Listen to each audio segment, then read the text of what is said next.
Make sure you watch Type 40 or the universe will crash on you.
Time for Type 40 Live, your live stream Doctor Who show, the live stream Doctor Who magazine show, materializing here on YouTube, Rumble, and Facebook, whichever platform, time stream, or time zone you're joining us from.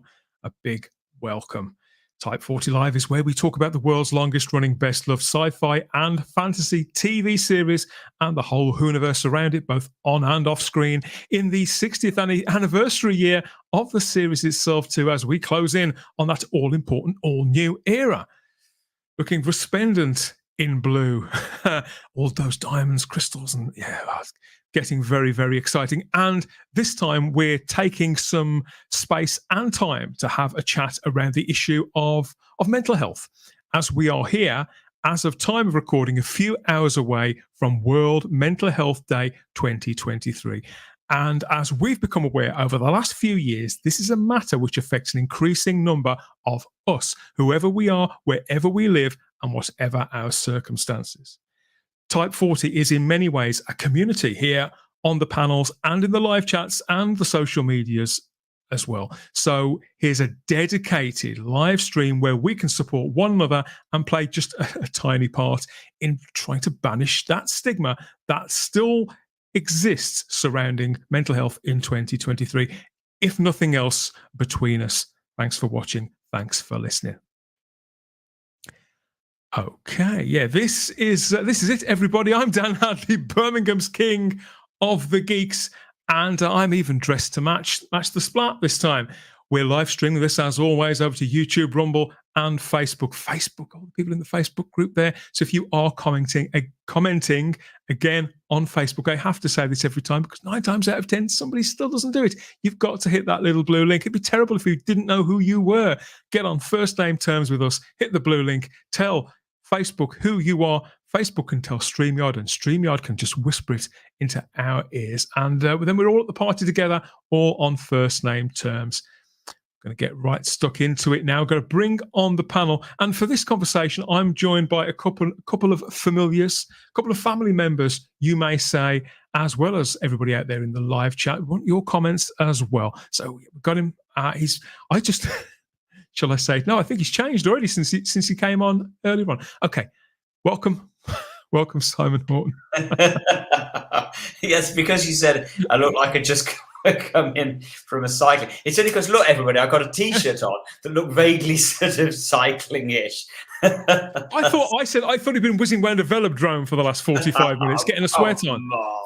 Come on. Well, I just don't know. I couldn't get on a bike if my life depended on it. I still can't ride a bike without stabilizers. Is your method, your transport of choice would still probably be by TARDIS, wouldn't it? Of course it would. Is there any other better way to travel? And especially if you've got a little K9 companion there just at the foot of the console. Yeah. Or you could ride around on K9 around the velodrome. Yeah, you could do. Indeed, you could do. I'm sure. Didn't that happen? That's happened, hasn't it? Didn't that happen in the show? Maybe it happened in one of the Sarah Jane adventures. Didn't somebody ride around on K9? Sure, somebody did. I think it happened in that Search Out Science thing that Sophie Aldred did years ago. Maybe Could Could well be. Yes, let us know, everybody. Our memories are letting us down already. People in the live chat, let us know. Has K9 ever been tanked it around a racetrack? Ever been ridden on? Maybe we'll know by the end of the show. So who else have we got? Yeah, she's here too. Now, this is an even greater surprise. I thought she'd be a little delicate today. She was up quite late last night drinking with Shah. But she's here anyway. Story-eyed girl, Sarah Graham. How rude. Do you know what? I'm going to leave. Full of compliments. Simon comes on. He gets the mick taken out of him. Looking like a cyclist. And now I'm a drunk. Cyclists are cool. I want to know. I want to know where all this happened. I didn't even know. Why were we not there, Dan? I suppose we'll have to wait and find out if we keep an eye on the Geek Rambles YouTube channel, won't we? Yes, it is coming sometime this week. I believe before Thursday, so we don't clash, because we wouldn't want to clash with Type 40. But let's just say it was a experiment. I really don't want to go any further than that. I've experimented with lager for several evenings of my life. And who else have we got? Yes, so we've got him as well, I'm happy to say. Yes, a big welcome back to a friend of the show. He first appeared all the way back on episode 16 of the podcast in 2018, believe it or not. The Museum of Classic Sci-Fi was merely a fraction of the legend that it has become now. It's all happened, hasn't it? It's all been built to the Titan. And that, what would you call it? It's sort of a destination of choice, isn't it, for the geek all up and down of Britain and probably abroad too. I'm talking, of course, aren't I, about Mr. Neil Cole. And he's here, as always, from the Museum of Classic Sci-Fi. There he is. There he is. Yay! With his very own Hello, TARDIS. Hey, Neil. Hello, Sarah. What a background. I've seen Sarah on so many things, and it's the first time I'm actually saying hello. It is. Hello, Neil. It's a pleasure. Hello. Very nice to meet you. I just would like to start off the evening by saying I've never ridden K9, a Cyberman, and I've never tried to ride a Dalek either. I try not to ride too many things because you can get into trouble, apparently. You don't know what you're missing out on, Neil. Whole new world in front of you. I'm sure. I'll tell you what, I'm sitting here, funnily enough, I'm actually in the museum, and I thought rather than sitting at the front desk, I'll sit in the heart of it. And it's very strange because I never get time. I'm so rushing around. I never get time to actually look at them. I've got this is Will's top from Tripods behind me there. There's a bit of Varga's. Oh, wow. That's a bit of Varga's leg. And then just behind it, sorry, it's this camera. Hang on, if I go over this way. No, go that way. There's a triplet just there. Yeah, we can see it. Oh, yeah, yes, we I got see it. it. And Fantastic. then the back of the head there, it's a Megarian off Terror the Verbal. It's just very strange in amongst it all. And I've got an engineer from Prometheus just looking at us, which is a bit weird. And it's just, it's quite strange sitting quietly in amongst this. Very strange. Strange little Hello, world. everybody. And I was just thinking, Neil, how much Varga's arm sounds like a real ale. Yeah. Varga's Or a arm. pub. No, this is Varga's leg. It's a bit of Varga's leg. Varga's leg. I was close. Varga's leg. It was an extremity. I was only one off. Yeah, Varga's whatever. Yeah. Let's not go there with extremities. Yeah. And I haven't Fabulous stuff. So the Museum of Classic Sci-Fi, Neil, it's positively bursting now, isn't it? With exhibits, I bet you barely know where to sit, let alone ride around. Here's a little exclusive. Are you ready? I'm going to turn this right by a TARDIS door. Now, the actual guy who drew this donated this about a few weeks ago. This is the drawing made of the. I don't know if you can see it, man. Oh, I see. Got some lights. Hang on. Oh, just about. Hang on. Yeah, we've got it. We've got it. It's the TARDIS, is it not? Yeah, this is Les McCallum drew. This is the TARDIS he drew for Mask of Mandragora. That's the TARDIS drawing made for the TARDIS rebuild of Mask of Mandragora. Yeah, Beautiful. incredible. And it's on the. I've obviously framed it straight away. Yeah, and Les very, very kindly, donated that, and the Liberator. He also drew the Liberator interior. Wow. Of course. It's like a bed sheet. You know what I mean? I would kill for that TARDIS. Yeah.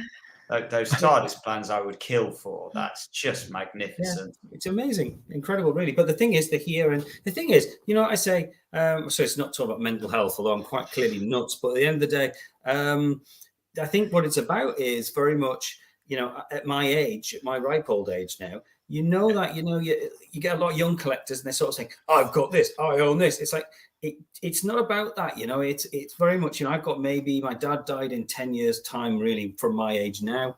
And you think, well, I've got a limited time here, so you share the stuff and you do the best you can with it, because you're only here for a while and you're curating it, you're looking after it. The BBC, the silly blighters, have never done a proper job of that, because this should all be in the BBC archive. It should not an archive. It should be a proper. Yeah, it should. Yeah, And they wanted to make money, Ian, Neil. That's all they wanted. That's what they're thinking. Yes, there you go. And obviously, it's a delight. I mean, I've had people in today, and you just make people happy, and that's great. If you can do that, which links nicely to mental health. Because to be honest, if you can make people happy even for a short time, then that's what it's about, isn't it? Well, and it must be very satisfying for you, Neil, actually, to see people come through your doors. I mean, I would imagine, whereas, for example, in a shop where they're going to receive a lot of grumpy customers every day, I would wager that you've probably never had a single grumpy customer through your door. Oh, I have. Oh, really? Nonetheless, I'm sure they go out with a smile. Yes, I'm trying. I used to be a complete git with them, and now I realise that I try not to be, and I just try to humour them. I get the occasional one. It's £7 an adult to get in, but you've got to bear in mind that a cup of coffee costs what? £3.50. Yeah, it's chocker, this place. The thing is, it's not got the floor space because I can't afford, they're sort of like a huge echo, massive place, but it's got more in actually than some of the bigger exhibitions. You just haven't got as far to walk around. But it's just silly. You get people complain. I just think, look, I've got to keep the lights on. And today I had only a handful of people in, and you've got to make something. And it's you must see people going out of the doors with a smile on their face. Oh no, right. I'm sorry. The majority of people, I would say 99.9%, appreciate what I'm doing. Even if they come in and they don't like sci-fi, it's nostalgia. They'll go, yeah, I used to watch the Tripods, or know. Yeah, I used to fancy him in the tripods, and it is, I didn't do my gardening for a year. It is strange. Sci-fi just does do that to me. I mean, there are other things out there as well. It's whatever floats your boat. It's whether it's football, it's whether it's good food, it's whether it's music, whatever it is. Yeah. And it's all about finding that thing, isn't it? That floats your boat, that tries to, brings a smile to your face, it cheers you up. Yeah. And we all need that. Yeah. We all need that. Well, I'm on blue light today, which is the TARDIS light, because I'm feeling blue for Mental Health Day. I'm joking. I'm not. You should be. Yeah, you should be yellow light for great segue, Neil. Yes. So, what is World Mental Health Day? This is a day specifically set aside here. Now, it was first founded by the World Federation of Mental Health. I had no idea there was such a thing until a few years ago in 1992, and it's run annually since. And the theme for 2023's event, as set by the World Foundation of Mental Health, is that mental health is a universal human right. And whilst we must accept that some people more than others, I suppose, have barriers that keep them from reaching a certain balance, Simon, it's not just a case of getting happy, is it, for example, or just doing something to put a smile on your face for 10 minutes. It's deeper than that. And so World Mental Health Day is about raising awareness of mental health and driving positive change for everyone's mental health. And it's also a chance to talk about mental health and how we need to look after it, and how important it is to get help if you are struggling. So on the official website, they accept that whilst talking about it is good for your mental health. We all say that, don't we? We say, oh, it's good to talk, Sarah. That's just one of the things that we say. Yeah. Talking about mental health is important, but they're not the easiest conversations to start. It's far easier, I suppose, when one has common ground, shared interests or perspectives with another group of people. Well, it's funny though, isn't it, as well? Because if you were to walk down the street and bump into somebody, if you'd broken your leg the week before, people would comment and say, "Oh no, you broke your leg. Oh, what a shame!" And you talk, "Oh yeah, well I did this, and that's how it happened." Mental health never gets talked about like that. You would never be able to bump into your neighbour And if they said, "Oh, how are you today?" and you say, "Well, do you know what? Actually, I'm struggling a bit today. I'm really having a problem with my mental health today." It would be awkward and it's difficult to do. Whereas you've broken your arm and people immediately will start talking to you about, "Oh no, what happened? Are you okay? Are you?" It's really weird how we've still got this thing that we would never in a million years. Whenever anybody says to you, "How are you?" you always say, "Oh, I'm fine, thanks. How are you?" And often you're not fine, No. and you still. Why are we still not Do able you to say, think, "Well, actually, I'm obviously, not because fine"? everybody on the panel this evening is British, do you think it's a particularly British thing, or is it more than that, more human? I don't know. I guess we'd need some non-British people in the chat to tell us exactly that. It's a good point, Dan. Yeah. Maybe it is. Maybe we are just too British to. I think there's an interesting thing in Britain. I mean, obviously, I've been a teacher for nearly 30 years in total, and various experiences I've had. And I grew up with sort of a dad who used to drink quite a bit, let's say, and was very managed a local football club, and it was very much this blokey culture, which I have as being sort of, oh, sorry, my table rocked, and being sort of brought up within that, and being the absolute opposite of that. I found, I mean, I care not who I tell. I care not who I tell. I've struggled enormously with mental health problems and still do to this day. I've been recently diagnosed with ADHD. I've been previously diagnosed with borderline personality traits, bipolar, and it was never any of those things. It was ADHD, which is why most of the time, 90% of the time, I present like this. But at times of emotional stress, I am overwhelmed with emotion, and on the one hand it's like a superpower because it enables me to focus and build crazy stuff, but on the other hand and it is, really is, sometimes I now think, why how are you able to do this for a couple of years, stonework for 2 years? ADHD, thanks, cheers ADHD, because I never, it was this really, so it's got its upside, that sort of thing. However, I think as a child growing up, it's quite interesting because people like myself at school, I was very well behaved, but I know I was fidgeting like hell. I would sketch, I would draw, but also in terms of this sort of talking about what we were before. Sorry, I've gone off. This is me, right? This is my ADHD story. It's called post-it thinking. I need like post-its, to keep going back to where I was because my brain's just like ping, ping, ping, ping, ping. Anyway, quite tiring if you live with me, but or even if you're just my dog, because I might forget where you were for the last thing. But anyway, the bloke culture, I think, is a lot to blame for this, and it's that sort of it's just this sort of go and get plastered and everything will be fine kind of thing. And I'm not just saying it's as simple as that, but I just think there has definitely been this male. I've had a lot. I'm not sure that's particularly male though. Because there are plenty of female alcoholics, aren't there? Oh I think it's a way of. Yeah, I'm not talking about drinking as much as more an attitude of it's still I think it's getting better actually, but I think there was definitely a throwback to that. You just don't talk about it, and and the male figure of the male upstanding, stoic sort of and I just think there's a bit of that left over still. But I do think it's getting a lot better that now. I think people aren't prepared to talk about it a lot more. I think it's strange, isn't it? Because we're more connected than ever in some respects. We've got all these social media platforms, Neil, and yet in a lot of ways we're more atomized than ever. There are things that some of us would just never speak about in a million years, let alone announce publicly. Well, yeah, I mean, I'm a great believer. I think, which we'll get on to. It's a funny show, this one, isn't it? Because we just don't know quite where it's going to go. But I ran a Doctor Who club for years at school, for about over 2 decades, well before the new show was on and everything else. And you'd realise that the kids who would be coming to your class, I'm not saying they're all mentally ill, they absolutely were not. I'm not saying that at all. But they were children who who are generally quieter, I would say, quirky. There would be probably some autism in there. They would be very creative often. Often the kids who didn't want to get hit on the back of the head by a football in the yard that day, which I never did when I was at school either, thanks.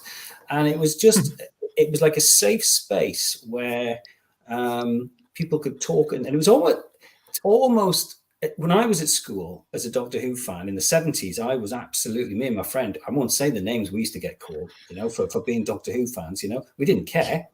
But now I got called them as well. Yeah. Now it's very much easier to be into whatever, really. And I think certainly but even though at school you would see certain groups of kids co-passed as we were sitting watching Doctor Who, quite happily, thanks very much. and there was still this slightly, attitude to it, and yet it's I don't know what I'm trying to say here. I just think it was such a positive, safe space, and such a creative, thing to watch. There was a quasi-social stigma to Doctor Who then in that time that you're talking about, Neil. Oh, very much. Talking about the stigma of mental health. Mm-hmm. There's a stigma attached to being a Doctor Who fan, which is now, I think, mostly gone. I think, despite the. I don't think I'm putting over very well what I'm trying to say. I think it was. I guess there's all sorts of things like bullying, sensitivity. Not fitting in with the main group. I think that's part of what I'm trying to get at. Outsiders. We talk about the outsider a lot, don't we, Simon? As somebody who's into, like it would be much easier as a young boy, even just now looking at local where I live. If you're in with, say, friends who love football and you're in the local football team, you have a group of friends, there's the camaraderie, there's a social calendar just sort of laid out. It's almost, I think it almost takes a lot of bravery not to be in that category. And to stand out and actually sometimes be by yourself and say, well, actually, I just don't, which was me. I couldn't I don't want to kick a leather ball around a field, thanks. Jeez, it's not my thing. This is definitely my story, Neil, that I just was an outsider all the way through school. I was completely an outsider. I didn't fit in. I didn't operate in the same way that everybody else did. I've just noticed Sadako 24's comment, and by the way, I've just been reading all of these comments, and there's some brilliant comments here. Yeah, we will get to the chat in 5 minutes. Everybody, I promise you we will. I'm not, and just to be clear, I'm not looking. I got picked on, but the being a Doctor Who fan part wasn't the reason. It was just another pretext for the bullies. That was me, Sadako 24. I got picked on, bullied, but once they found out I was a Doctor Who fan, they bullied me even further. I'm not trying to say that there's anything wrong in being into sports or being into certain things. But I think but there is in society, it's almost it's set up that you've just got to watch the news. Sport is on the news every day. It's just a hobby, really, for most people. That's what I say. It's just a hobby. It's just an interest. To me, it's not the news. When the sport comes on, I turn off. It's great. You've thrown something quite a distance. Well done. Have a biscuit. You've run very fast. Good lad. You've got bigger legs than me. Brilliant. Well, it's always interesting how, with everybody goes to football matches and they wear the team colours and the T-shirt and the scarf. But if you walk around wearing, a geeky T-shirt or whatever, T-shirt and a scarf. Yeah. I mean, it comes to, but I think it is very much, I think part of my some of my mental health stuff it definitely came from the outsider thing that we're talking about. And I think because I took, in a way, it's a harder road to go to say I'm not into the mainstreamy things. And certainly, as we know, some of us here will know, Simon and I will know, in the 70s, for example, it was quite, even though it was a mainstream show, Doctor Who was if you're at school, you really, honestly, it was like saying just kick us in the back. Just kick me, yeah, absolutely. Just kick me out, Doctor Who. I'm deserving of a punch here. Absolutely. But I mean, for me personally, certainly, I have now got to the age where I simply don't care. I couldn't care less. I don't care what anybody thinks anymore. No. It used to bother me a lot. I used to have very low self-confidence, painfully so. I didn't like myself.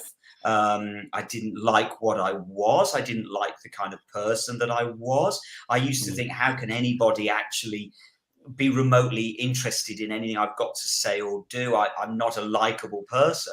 And it was an age thing. It was definitely an age thing that eventually I got to the point of thinking, well, no, actually, I just am what I am. You take it or you leave it. And I don't care anymore. It does. I don't worry anymore about looking stupid or about people laughing at me. It just doesn't bother me. But it took me a long time to get to that stage because I had everybody laughing at me and kicking me and making fun of me and telling me I was journey. I think this when you've had mental issues. With me, mine's all based on anxiety. Fundamentally, it's anxiety. When you've got something like that, it takes me. I mean, I'm in my 50s now, and it's taken me into my 50s to get to the point where I've got some reasonable handle on it. But there's still not a lot of help out there from the services and everything else, which is another whole thing. But I think it is a journey. But for me, it definitely kicked off when I was younger, and obviously genetics and various things. But I'm, here, and certainly in the Doctor Who, I find there's a lot of people in Doctor Who world. I'm not saying, I really don't want to sound like I'm saying everybody who likes Doctor Who has got a mental health problem. Please don't anybody think that. But definitely, I would say Doctor Who has been a place where people find comfort. Yeah. And Yes. it's a lovely place. The lovely environment in many ways, and people get lost in it, and I find that a heck of a lot. I had a big chat with a guy just last Saturday. We sat outside for a while, for an hour, and we talked, and he said how comforted he was sitting between Robbie the robot and the Dalek, having a coffee, and we just chatted about, and we just and he said immediately being stressed that morning, and he just felt calm, and I thought, there's definitely something there. I'll shut up because I'm blithering on.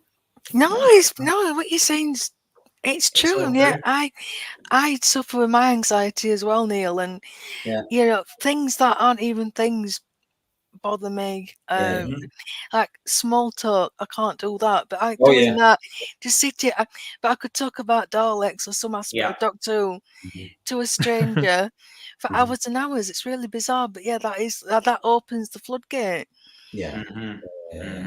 It does indeed, and we're going to be comparing notes with one another in this chat about our lives and our mental health to some extent, and how it may run in or run out of our connection with Doctor Who. I know we couldn't possibly attempt, could we, to encompass it all this evening or speak to everyone who's got so many individual takes on this. But if we can just crack open the door, push it open a little further, just a little, in the next however long, then that's time well spent, I think, Sarah. Oh, yeah, absolutely. Yeah, and what better company? Absolutely. We've been talking about doing this kind of show for so long, and so as soon as you said, Dan, let's mark World Mental Health Day, we were all like, yeah, spot on, because we've all talked about it for such a long time, because it is such an important subject to us personally and to the wider world. I just knew in terms of the school community, when I used to do my Doctor Who club, I just knew that Friday lunchtime was this place where it was a space where you could just come and relax. And I used to put classic Doctor Who on, which is kind of a comfort blanket in so many ways anyway. And I used to just have a lovely bunch of kids who still visit the museum now. Most of them adults, some of them got their own kids. They actually come along to the museum.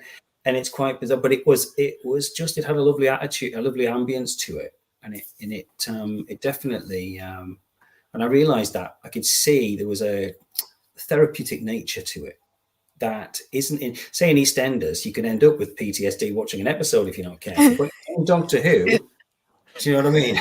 Yeah. I do know what you mean. I mean, I always definitely felt when watching Doctor Who when I was a kid, as I say, at the time when I was being bullied, and literally, punched. This was physical as well as mental, torture that I got.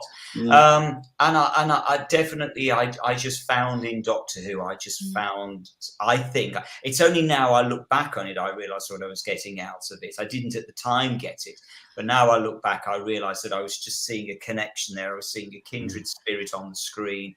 I was, we're always, as the audience, supposed to relate to the companion. I always related to the Doctor, because the Doctor was the weird one, the oddball, the one who didn't fit in with society, who didn't care. And I think that's where I learned my ability to stop caring, because the Doctor didn't care. And so why would I? I actually said the other night to somebody, I was on something, and I remember saying why I love the classic Doctors, especially the first 4 particularly, and why I'm not so keen on the newer ones is because as a kiddie growing up, we had no money. So I had really raggy clothes.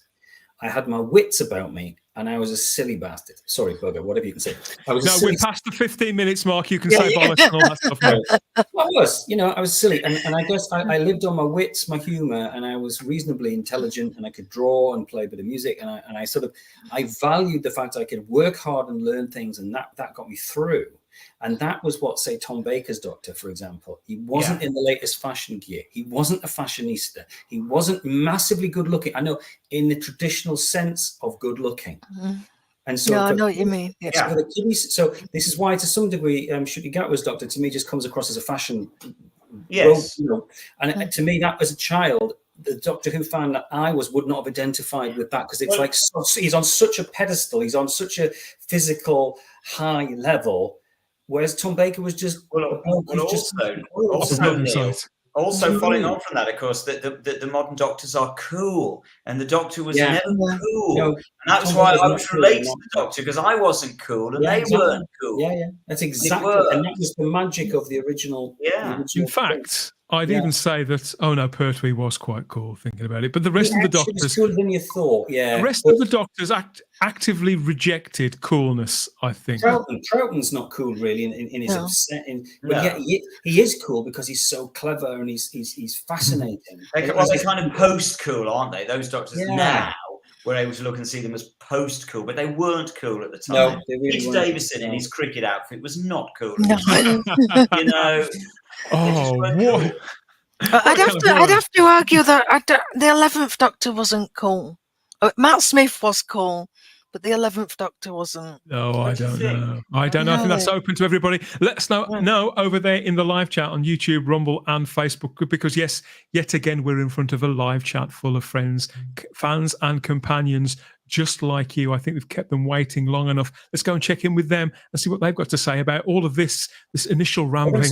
That Neil Cole's a weirdo. Get him off the show. What's he doing? Type 40. Was that good enough? I hope so. Or exterminate, exterminate, exterminate.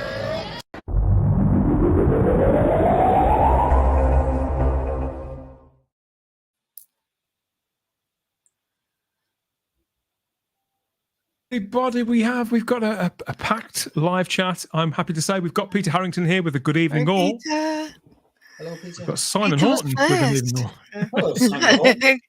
Good evening, Simon. Lord Thoth says hi, everyone, Neil. Hello. Hi, Lord Bob. And hail, everyone, from Redhead Redemption. Oh, we've got to have a hail. There's no need for that kind of thing, honestly. Hi, people. Nearly November, says Cybermat Strikes. Yes. Thanks for reminding us, Cybermat Strikes. Where would we be without you? Yes, thank you. Jonathan Cox is here as well with a hello, everyone. And so's John from Dalek6388, no less. Dalek 638. I use your site all the time for Dalek research. You genius. Who doesn't? We love Dalek 6388. We love them. Don't say that. The last when we had John on the show at the start of the video, you know, his head was normal size. After about 90 minutes with us, it was it was You're like the Dalek Emperor, weren't you, mate? I hope he's still in the live chat now. Hello, everyone, says Dalius. Hello, mate. Hello. Good to see you. And so's Paul Toastland. He's in too. We have who else is here? We have people talking about their various things they may have been statemented with, including Paul, who says, I've Asperger's coupled with depression and anxiety for as long as I can remember. Yeah, and I think so. We know these days Asperger's is one of those things that certainly is more able to be talked about than it was before. It's understood. It wasn't, and people just didn't really, you couldn't have. People wouldn't even know what you were talking about with Asperger's years ago. I can remember when I was teaching, I've taught that long that I remember when the title Asperger's and then ADHD and all these things came in, and we as teachers, we were put on these sort of 1-hour courses to learn everything about, really horrendous. And the attitude at the time, especially with ADHD, was that it was like the naughty person's thing. I had no idea. I had the thing. You don't have it, but you just are it, if you know what I mean. It's not something you have. But my children have both got it, and both ADHD. And I never believed I'd be a parent of children who of like that. But it had this horrendous stigma because it was the way it was branded in the press was like the naughty kids thing. It's nothing like that. It's you might get children who can't sit still. I mean, I can't sit still in staff meetings. I was terrible. I realized I was like Kenny Everett when he used to do his leg crossing. That was me. Like this. I don't know how they actually manage staff meetings looking back. But it's really quite recent. It's about 10 years, where it's been really understood. Yeah. I first became aware of Asperger's when my own child was statemented with Asperger's, which is nearly 20 years ago. And he's gone on to reach adulthood and to go through university, and he's now working in the film and TV industry. Brilliant. And he still does. He wouldn't mind me saying this. He still does face challenges. I've no doubt he does. But it's a case of having to sort of, I think, relearn certain things, take a few steps back before he could move forward. My son is an inspiration to me. Yeah, he really is. I'm desperately proud of him, as you can imagine. The Light Dreams, Alex Storer, he's into, and he says, I know many a fan who seeks solace in Who as a remedy for anxiety or stress, etc. I know many a I man. think that's all of us here, I think. I know many a man who seeks solace in the work of Alex Storer to reach the soul. Yes. Yes. Hi, Alex. You could be right. You could be right. Peter Harrington speculates here, it is strange how we have this vast network, but mental health has soared, or is it just talked about more today? What do you think? I think it's both. I genuinely think it's both. People. I think that as time moves on, the world gets harder to deal with. So I just genuinely think more people are suffering more so with mental health problems these days, but also we are more able to talk about them now, hence why we're doing this show, which we wouldn't have done a few years ago. We've got Cynics in the live chat with a good evening all there, and we have an answer. Has K9 ever it's only this show. So has anybody ever rode K9 around? And according to Unknown 289, the Doctor rode around on K9 in the Lego Dimensions Doctor Who pack. So there we are. Is that something you played? Would that be it? I can sleep easy tonight. Thank you for that. I feel better. Good evening, Mark. Mark, the I'll be taking illusions. one less diazepam tonight. No, knowing that. Marvelous stuff. Alex adds that he's looking forward to meeting the Triffid. He's looking forward to meeting you. He's just there. He said, "Hello, Alex. Come on out." Sorry. This is why people don't have me on podcasts, because I'm just stupid. Oh, as you are, mate. As you are. Yeah. Happy Canadian Thanksgiving, everybody, from Ezra Goldstein. Well, thank you, Ezra. And same to you. I can't keep track of what American Thanksgiving is. You're throwing Canadian at me as well. Give me a break. Is in the live chat. I don't know if she's vertical. I'd say the odds are against it. Really cognizant. Have you recovered yet, love? Happy Monday, you lovely lot. There Happy you Monday, go. Fabulous is that. A bunch of Wallies says, Happy World Mental Health Day, everyone. I was just one show. We can go just one show, surely. No, I agree with a bunch of Wallies. Survive that, I must admit, my mental health did take a knock. It has taken a hammer in these past 5 years. Jack Thursby says £7 is a bargain. What have I missed Bless there? you, mate. It's your price of entry. Thank you. I'm glad you think so. I really, really serious. Right. Do you know what? My biggest issue, because as I say, I didn't go to many places as a kid, so we had not a lot of money, so I didn't want to make this place too expensive, and I really agonized over having to charge at all, but I had to, because obviously I'm not, when I'm in here, I'm not working somewhere else. So, but thank you very much. I appreciate that comment very much. Yeah, Sean says £7 is an absolute steal. You should charge more. They wouldn't think twice about spending that in a couple of pints. Absolutely, yeah. Well, that's the beauty of it is they could go to your place, then nip over the road to the pub and have a pint of what was it? Skagras Todger, was that real ale? Yeah. No, I mean, I'm just Guinness, but there's all sorts there. I mean, but bottom line is, I always say people come to the museum, they'll spend far more money when they go to the coffee shop or the pub afterwards, far more. And they'll not, as you say, they'll not think twice about that at all. I mean, hey, it's not a big problem. It's just the odd person who grumbles, Sorry, that's not about Mental Health Day. I'm sorry. Spot on, Simon says Electric X-Ball. Yeah, that's my comment right at the very, very top. Thank you, Electric X-Ball. That sounds like an energy drink, doesn't it? Like Monster. So, yeah. It's a cool emoji as well. Very good. It is. Paul Flint adds that people never see mental health, and that's the problem. Spot on, Paul. And Paul also made a comment somewhere further down here that Paul said he wasn't one of the lads. He did because he was into musical theatre rather than football. Yeah, Paul. Yeah, spot on. That's me, mate. There we go. Whatever else it is you're into. Yeah, I mean, I always say that the people who are really into football are the geekiest people you could possibly meet. I know a lot of people who can recite football results from matches that happened 30 odd years ago and do the entire season. You really mean to tell me that's not geeky? Come on, lads.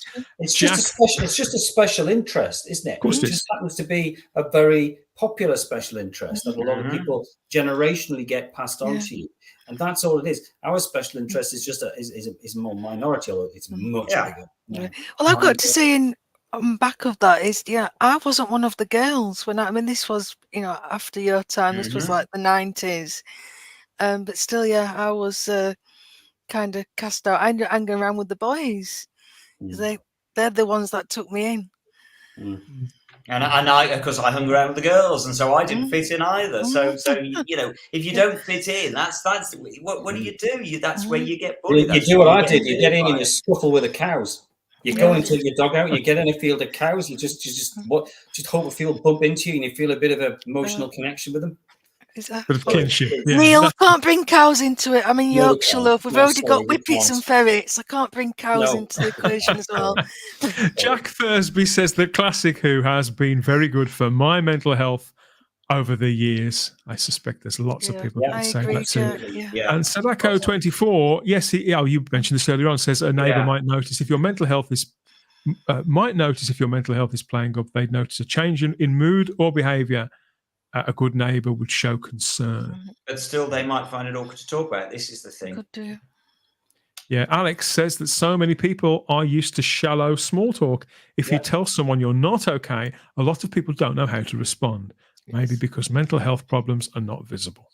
Shallow small talk is one of the banes of my life. I just can't do it. Like you said earlier, Sarah, I just can't do it. One of the things I dread is going to a party or whatever and not knowing anybody, and you just got to make small talk all night. I find it exhausting. I can't. That's interesting. What Sadako has just said. The dyspraxia and autism. That's quite an interesting one because dyspraxia is more motion, isn't it? It's more physical. Physical. That's an interesting thing. I wonder why. Obviously, I'm not here to talk, and I'm not a doctor or a professional. My wife's a CBT therapist, and she's worked with a lot of mental health for 20 years in the NHS. She's been amazing trying to diagnose me. Good luck with that. But anyway, that's quite an interesting statement. And interesting to know why. Well, but again, Neil, as you probably know yourself, one of the main problems with this whole mental health thing is getting a correct diagnosis. I know so many people that have just had incorrect diagnosis for various things. Yes, I've had it all my life. And as I say, that connected in with the 10 years ago sort of ADHD explosion. And then it's, I'm now on a waiting list to get help. Guess how long the waiting list is? It's a year. 5 years. There you go. Yes. Now, 5 years. Yes. Now, at my worst, I don't care. I really don't care who I say this to because it might help somebody. But the bottom line is, at my worst, I have thought about, suicidal thoughts and all those sorts of things. And I have a family, I have people around me now. But for a while in my life, about 14 years ago, I had nobody. My parents had died. I was an only child, and I was absolutely alone. And I eventually got the crisis team to help me. That was very difficult, but I was very close. And then a dear friend stepped in who I didn't even know was a friend then, knew I was in a bad way and took me in. And there was the services the crisis team was really funny then because you got it was a 24-hour key pass where you could ring up when there was somebody on the end of the phone because this was like severe. I mean, it was like now I can't imagine being in the same headspace as I was then. But then at the end of the 24 hours, and anybody who's had any sort of severe mental episode will tell you 24 hours, that's what? 24 hours, that's the phone line, all the services just cut off. So you would just be, and it was just quite scary. And that was definitely a time in my life I look back on. I know if somebody hadn't helped me at that precise moment, they actually let me stay with them in the house and just be around some people. And I got better over about a year. It took me. And it's interesting. But then, today you get a letter, say 5 years to help you with something. That, and you hear the government talking about mental health help. 5 years. 5 years. And I mean, the thing is, it's not changed in 5 years. If there's anybody watching this that is kind of on a list, make sure phone up regularly. Make sure you're still on the list because I've had this before now where I've dropped off the list and you phone them up. Oh no, you're not on the list anymore. You go right back to the bottom of the list again. It's quite desperate at the minute. It really is quite desperate. It's there's no answers at the minute. My wife works with anxiety, depression, bereavement, all those things, and she's private now. and she just works. She works for Anxiety UK, which is a charity largely, but it's oversubscribed. I mean, it's Yes. absolutely. I'm trying to think of something hopeful to say on this. In terms of the government, there needs to be serious overhaul on the whole thing. 5 years is just that's not a waiting list. It's half a decade. It's not. Do you know what I mean? I'll shut up about that because really there's nowhere to go with it. It's anyway. I want to just pick up on this from Cliff Maxwell, who says, being American, I can attest that it's just as stigmatized here. You say, well, I'm not doing so good actually, and don't have that broken arm or obvious injury, and people are more apt to just turn off, to just. Yeah. Is that, and also that there's that dismissiveness, especially when it comes to anxiety. You get, well, there's nothing to be anxious about. What you're being anxious for? Everybody gets anxiety. Yeah, Sarah, and then you just clam up like, well, if you're not going to listen, I'm not going to explain it to you. You're so right. People don't understand that just because it doesn't matter how much the sun might be shining today, that's not going to make me happy. People say, "Oh, come on, you've got lots to be pleased about. The sun shining. You've got a job. You've got a house. You've got people. What's your problem? You've got lots to be happy about." It isn't as simple as that. It's chemicals in the brain at the end of the day that's doing it to you. You can't control that. Do you know what it is? A GP said to me recently when I had a really bad, the thing with what I have, which is a thing called RSD, which is attached to ADHD, which I had no idea about, is that, as I say, 99% of my life, I'm absolutely high functioning, great. Life is fine, and I'm very grateful for that. But that tiny percent, when the emotions are too high, it's very dangerous, And I rang the GP and he said, "Oh, it sounds like you've just got sort of dry, like exam nerves kind of thing." I was like, "Exam nerves? Exam nerves? I've got like 6 A levels. Exam nerves. I can do exam. This is not exam nerves." And I thought, if a GP is saying something is flippant and ridiculous as that, that was a bit of an eye opener. And and it just, there is this lack of. I wonder how much was in GPs. I don't want to cast a split. I'm going to come up be the most hated man in Britain by the end of this. I'm going to have like a horde of football barbarians smashing the doors in, and then all the GPs sending rockets. I just don't. I think everyone's pushed in the health system at the minute. GPs are overstretched. Everyone's overstretched. So they need specialists in mental health who really know what they're doing. And at the minute, the GP everything gets funneled down to the GP. But in all fairness to GPs, they just can't be experts to that level in the minutiae of mental health. They've got it, you know what I mean? And it's no, of course. Yeah. Anyway, sorry, Dan, you did ask me on. We've got this comment. We've got this comment here from the Doc MD74 who says, "Hi everyone. In my youth at school, being a Who fan was not a popular thing, but it gave me comfort and still does. Yeah. I hid my fandom sadly in my latter teenage years, but embrace it now." That's kind of pretty much what you were saying, wasn't it? There, Simon. Yeah, that's exactly what I'm saying. So I feel exactly how you feel. Someone I think who will also find a lot of fellow feeling in the things that have been said there in the live chat and here on the panel is our next caller. Who's calling? Who's calling? Exactly, Peter. Well, we're about to find out now. I am happy to say that beaming in, or materializing, I should say, that's a different franchise, isn't it? Materializing from wherever he is, it's somewhere completely different to usual, but we have got him. It's the writer and friend of the show, Mr. Will Hadcroft. Hey. Hello, Will. Well and truly materialised. You have. You've survived the cable car. Woo. Yeah, I got out alive. Do you like my backdrop? Do you like this? It looks very posh, doesn't it? It does look very posh. Yeah. Where are you? This is my son-in-law's. I'm at Mark's. Oh, I thought much you were at the better than my rubbish curtains that I normally sit in front of. Well, I'm happy to have you here. Son-in-laws to come and speak to us. Well, how lovely. So, have you heard any of the conversation that we've been having so far with our friends in the live chat there? Does any of it ring true to you? I think it probably does, based on some of the conversations that we've had, both privately and on previous Type 40s. I've only just arrived, really. So I've just caught the back end of Neil's scathing remarks, and so I've missed most of what you've been discussing. Okay. That was a joke, Neil, by the way. Well, Don't panic. no, it's all right. I'm just hearing. I'm listening for sounds at the door of football fans and now GPs. Just like a burning mob with pitchforks. Like Frankenstein. Just like they're going to burn me in here tonight. Anyway. Well, we've been having there's just been I've just been reading all of these comments down, Will, and there are just so many people in the chat who are relating to what we've been talking about, which is just basically feeling an outsider, how Doctor Who has helped you. There we go. Doctor Who for me is escapism, says the classic 80s fanboy. That's about it, isn't it? Yeah. And I don't know John, about the rest of you. Sorry, Dan. John has left us this comment too. Having lost my wife and my mum in the last 18 months, I've had a number of mental health issues, but I've watched more Doctor Who in the last year than I have for years, and it's helped massively. Thanks for sharing that, John. Oh. That's kind of says it already, isn't it? Yeah, That's just probably As I said, I lost my parents relatively young, I guess, and basically watching classic Doctor Who takes me back to being in the living room with my parents. It always does. Mm-hmm. Some of the things in here do that, and it's a great comfort that when I put a Pertwee on or a Tom Baker, that takes me back to a time that was simpler and well, it does, and I totally get what you've just said. Totally, yeah. 11 was cool. He wore bow ties, according to Paul Flint there. So obviously results may vary on that. On that one too.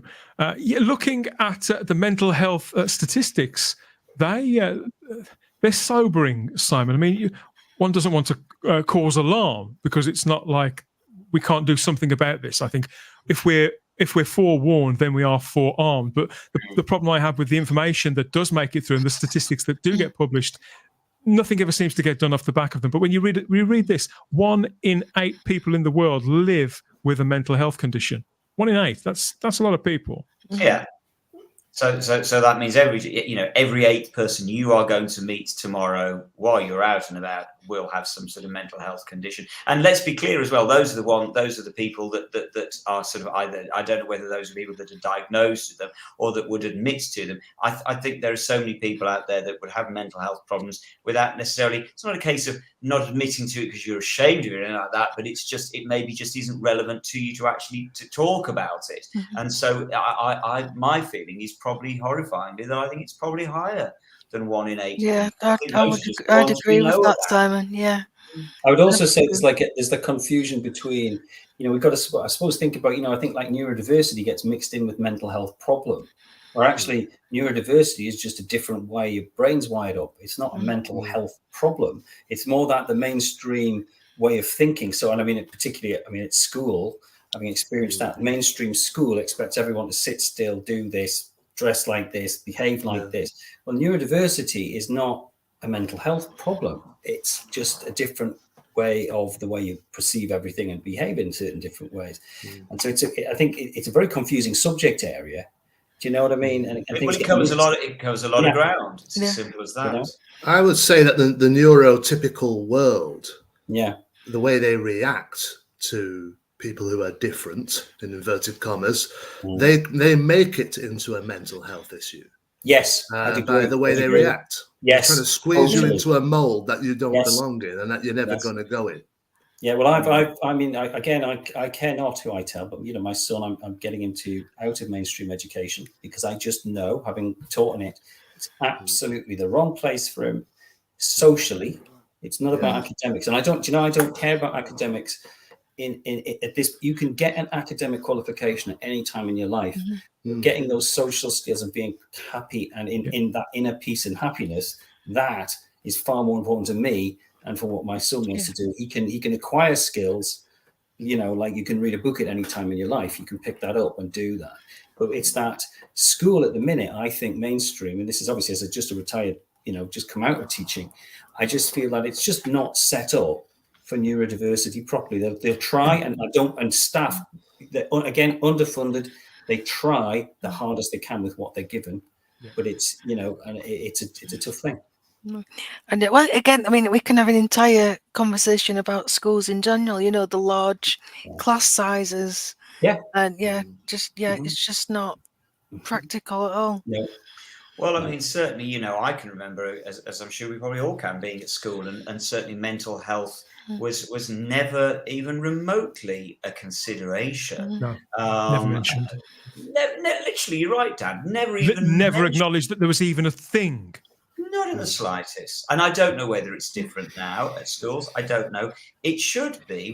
There's a degree of pastoral care that they have now that they didn't have then. There is with my at my son's school. There is now, but yeah, certainly, you know, when I was a teen, there was nothing. I mean, my mother was told we had a social worker come round when I just started secondary school, because I just was not settling in at all. It took months to feel part of it in any way, and so social worker was called in. And my mother was just told, "You'll just have to accept it, Mrs. Hadcroft. He's a bit slow."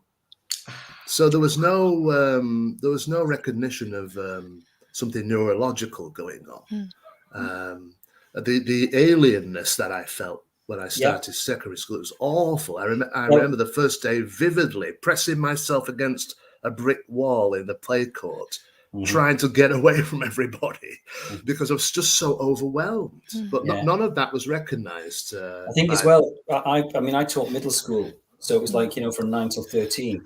You find the first 2 years of middle school, children are more accepting of difference. They're still children, you know, they're very much more, you know, if they know someone, you just see this behavior, they're nice, they're patient. Once the hormones kick in and the cliques and the social cliques and the power of those things kicks in, the outsider then becomes very much the outsider. And children, you know, even the nicest children, and it's not even their fault, it's just their bodies, their chemistry, everything. And this is where mainstream falls flat on its face, because it's not, in my opinion, it's not for everyone, obviously, but for some children, it's not the right place. They need, they're not going to fit into these social cliques. They're not going to understand the simple signals. And then that can lead to massive depressions, anxieties, and all the rest. As a result. It's, you know, you're right, Neil. It's all about, isn't it, fitting in? Do we fit in with society? And as I say, for many, many, many years, I struggled because I knew I didn't fit in, and I struggled to try to fit in. I knew I was a square peg in a round hole, and as I say, it's only really latterly that I've just come to realise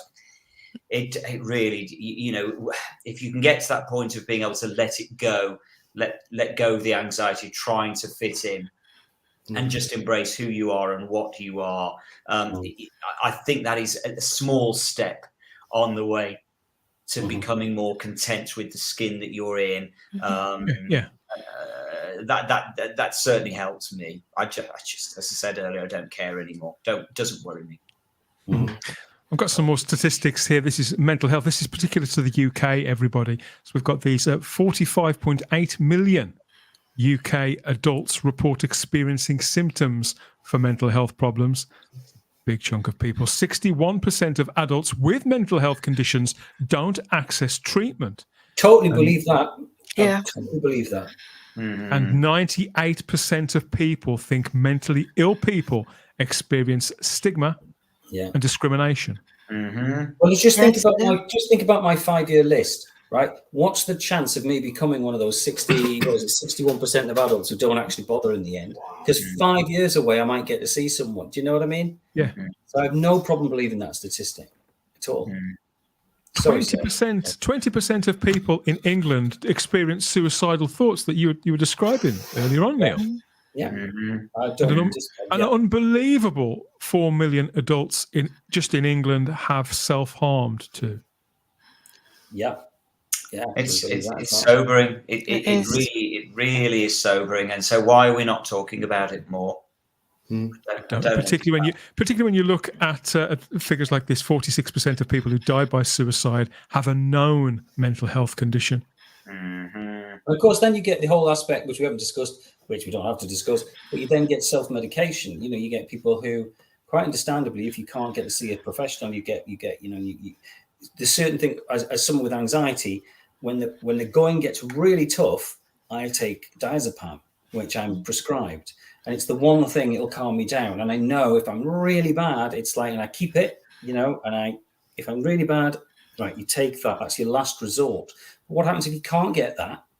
What do you do? What are the other options if you're at your wit's end? And I guess, unfortunately, I think not fortunately, hopefully, I hope most people haven't felt like this, but when you are at that point, it's pretty horrible, and you would just look for other things, it could be, I don't know, illegal drugs, whatever it is, to self-medicate, whatever. And it's why people become alcoholic. I think, I'm sure some of them, not all of it, but it's that self-medication, which I totally sympathize. I can totally see how that you can get into that point, Sorry, I'm just ranting on here. It's interesting.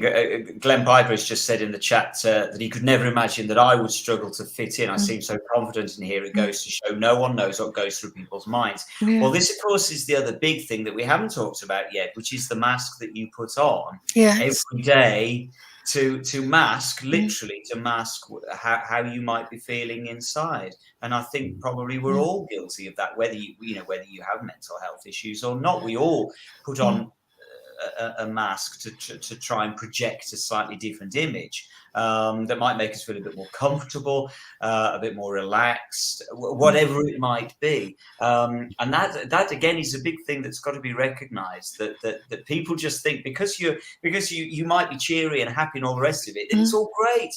But but no, people are struggling. We all have good days and bad days, don't we, Sarah? That's true. And case in point, me, a lot of people know I'm the smiley one, I'm the funny one. I'm on medication. I have anxiety and depression. I have for many years. I don't mind telling you that about 6 years ago I had a nervous breakdown. And I wouldn't go anywhere.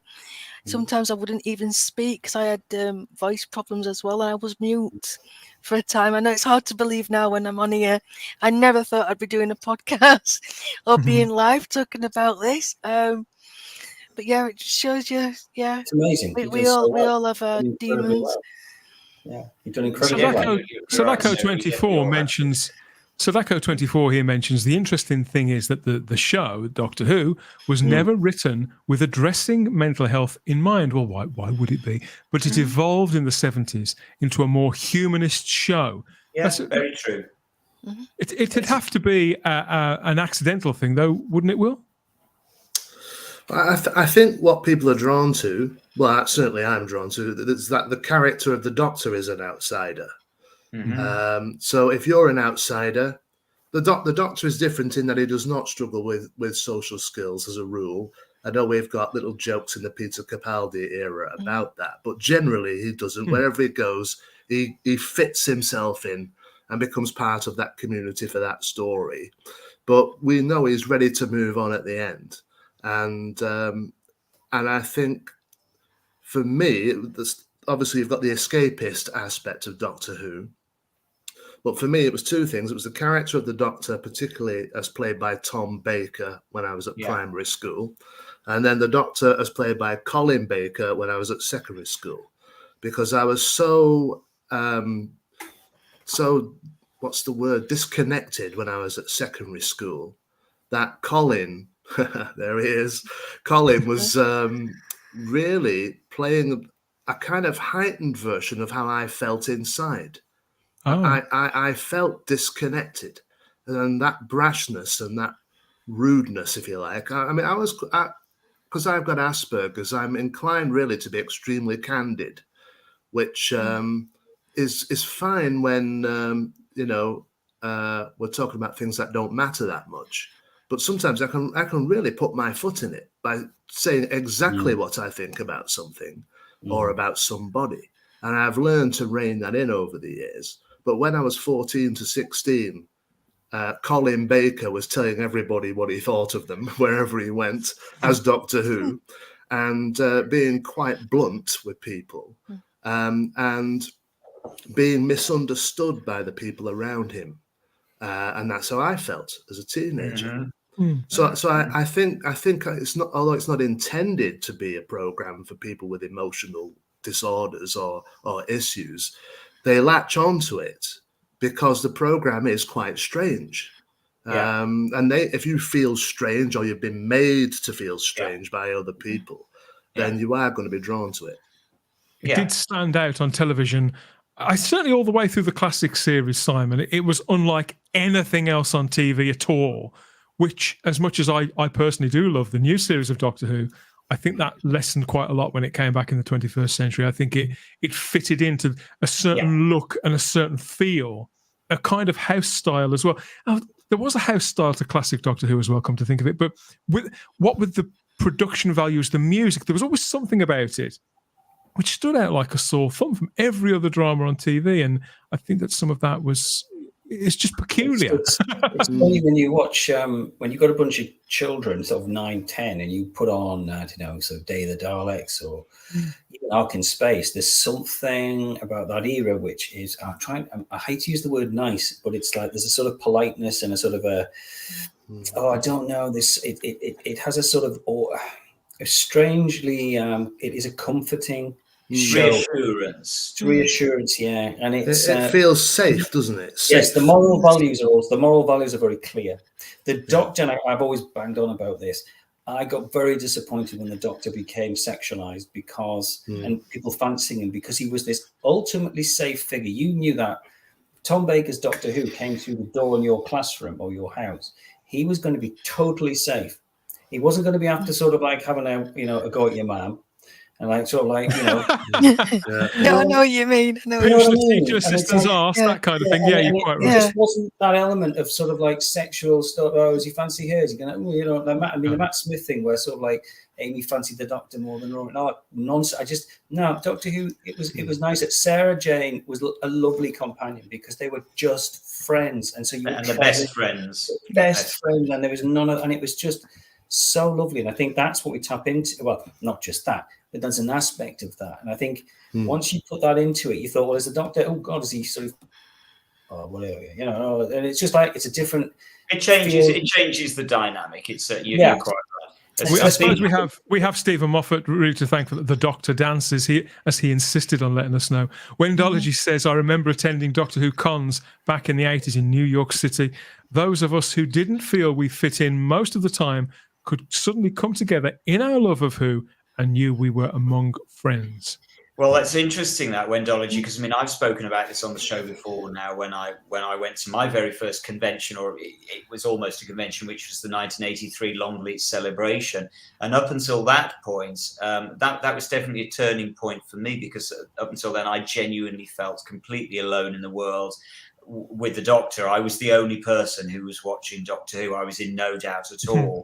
And I don't know whether that was a good or a bad thing, but it was going to Longleat in 1983, and suddenly there were thousands just like me, all wearing their geeky anoraks, all clearly geeks just like me. And I did suddenly feel, wow, it was reassuring to discover I'm not alone. Simple as that. Thanks, Lord Thoth. Totally with you, mate. Yeah. Yes, he says the Doctor Doctor Who should not be sexualized. No, I really mean, I don't mean to be prude. It's like things like Torchwood annoyed me at the time as well. I mean, whether you like it or not, it was that I was teaching kids, they were buying Torchwood action figures age 9 because they were on the aisles in Tesco's. Yes, I remember. The range, and this was a show with date rape, drugs, swearing. But it was just like, no, this is not Doctor Who. I mean, look, I like my favorite sci-fi film, if I have to be pushed, is Alien. There's smoking, swearing, violence, blah, blah. It's an adult movie, and I appreciate the world of Alien, the original film. But I don't want that level. I don't want people smoking and effing and blinding in Doctor Who. What is it? Alien's not a comfort film. That's the thing. Comfort film. No, I would say it's definitely not a comfort film. With the benefit of hindsight, I supported it at the time. I have now sort of revised my position, really. And it doesn't really matter what time they put it on or where they put it. I think Torchwood may have been ill-conceived, is the position that I've come to now. I only watched a couple. Yeah, I mean, I've got a mask from Torchwood that I'm doing in here. I haven't watched it particularly. I didn't like it particularly, but I think for me it was just do an adult sci-fi show. Do it with horror. Do it with but just don't link it into a Doctor Who is such a special brand. I just felt. I know a lot of people would totally disagree. I think I'm just. It's the old question, Will, isn't it? Just because you could, it doesn't mean that you should. The problem I had, exactly like Neil, is that Doctor Who is aimed at a family audience. So if you spin off a program from it, the assumption is going to be amongst the public that the spin-off is also a family audience. Yeah, thing. absolutely. I worked in an office. Yeah. I worked in an office where, sorry, Sarah, I worked in an office where a lady sat opposite me. Her 10-year-old son was watching Torchwood Series 1, and he was watching it in his bedroom on his own.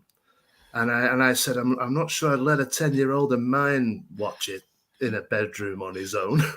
And then she said, well, it's Doctor Who, isn't it? It's Doctor Who. I said, no, it isn't. It's got a character from Doctor Who in it. Yeah. But that's the only similarity.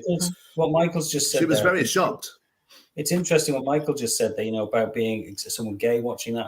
I'll just read this out. He says, personally, I liked the character of the Doctor in the classic series because he was non-sexual as a gay kid in the 70s. That was a contrast from all the other male heterosexual characters on TV. As a character, he's not Flash Gordon. He's not a beefcake. He's not trying to, sort of like get the girl all the time. He wasn't trying to get anybody. He wasn't even trying to get the hamster. Or the terror.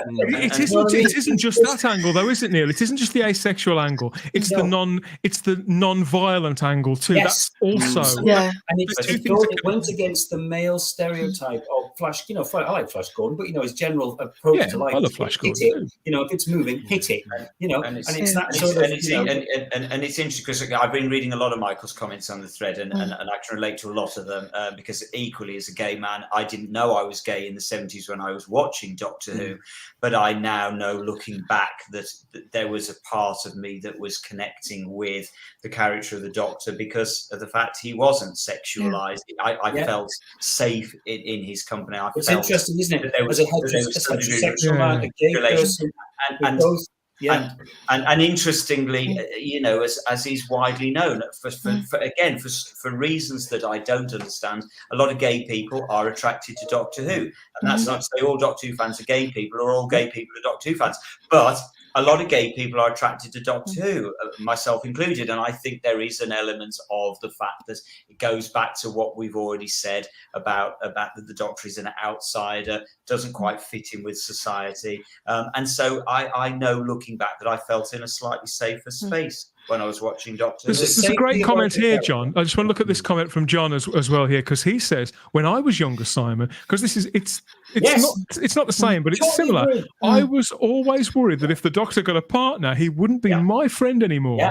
So I've not been a fan of some of the recent, but I've never heard that before. I can completely see why, particularly a child, wouldn't feel that way. Because the Doctor's your friend, and I think if you struggle to make friends or you were a lonely child, the Doctor was your friend. And the companions. I mean, you were seeing these people every week, sometimes twice a week, every single week. So it's quite interesting because the two characters I grew up reading, knowing the most of was the Doctor, probably Tom Baker, and Peter Parker, Spider-Man, reading that. And it's interesting because Peter Parker, it is about relationships. It's about him conducting this life, trying to be a high school student, trying to fight people, and then trying to keep his girlfriend as well, and trying to play all these relationships. It's very much about that. Whereas Doctor Who's the exact opposite, where he is a friend to everyone. I always thought when the attraction to a companion came in, I thought, right, if he was a straight Doctor and he fancied the girl, if there was a life or death situation, who's he going to let fall off the cliff? Whereas it's this sort of silly, do you know what I mean? But I fancy her, so we'll hang on to her and let him fall off. It's just silly things it brings up, which the old Doctor would never have. It's that sort of, you know what I mean? Let's be honest, if it was Mickey or Rose going to be off the cliff, which one would Chris Eccleston have grabbed? Well, it happened. I mean, look at Rise of the Cybermen, when Rose goes off in one direction, Mickey goes off in another, and he can't go off the boat. Right. And you just think, whereas you think back, for example, to Harry, Sarah, and the fourth Doctor. The Doctor would have stuck with them through thick and thin, and wouldn't have let either of them drop. Which is part of why we like it so much, and it's part of why it's so comforting, because it has that security, that safety feel to it. Time flies when you're having fun, everybody. I can't believe the amount of comments we're having on this on YouTube, Rumble, and Facebook. Everybody, thank you so much More coming up in a moment or two. Just a reminder first that you can get our podcasts in your ears too at our dedicated home feed, type40.podbean.com, or here on the Type 40 YouTube channel too, dedicated video editions of all of the shows there for you to watch as well in a raw form. Or you can queue us up on the podcatcher of your choice there. So there's a recent review. Myself, Sarah and Stephen Noonan got together to review Father's Day, which again, it's a very unique story. I wouldn't say it's about mental health, but it's certainly about emotional well-being up to a point, I suppose you could say. There was our chat there with Philip Roy about his upcoming fan film, and for more reviews, the podcast episode, all of that stuff, it's all still there on the podcatcher of your choice. Same with Type 40 Live. Upping the rate of these conversations as we inch our way to the 60th anniversary, just a few weeks away now. Still so much to be revealed and so much to talk about. Make sure you like the video now, subscribe to the channel, and hit the cloister bell to get all the notifications about what we're doing next and when we're doing it, whether it's another podcast or a live stream or whatever. You're not going to want to miss it, because I think that as the weeks get closer, heaven knows what's going to happen when. The Cyber King approaches. Your lives are in peril. The only way to save yourselves? Watch Type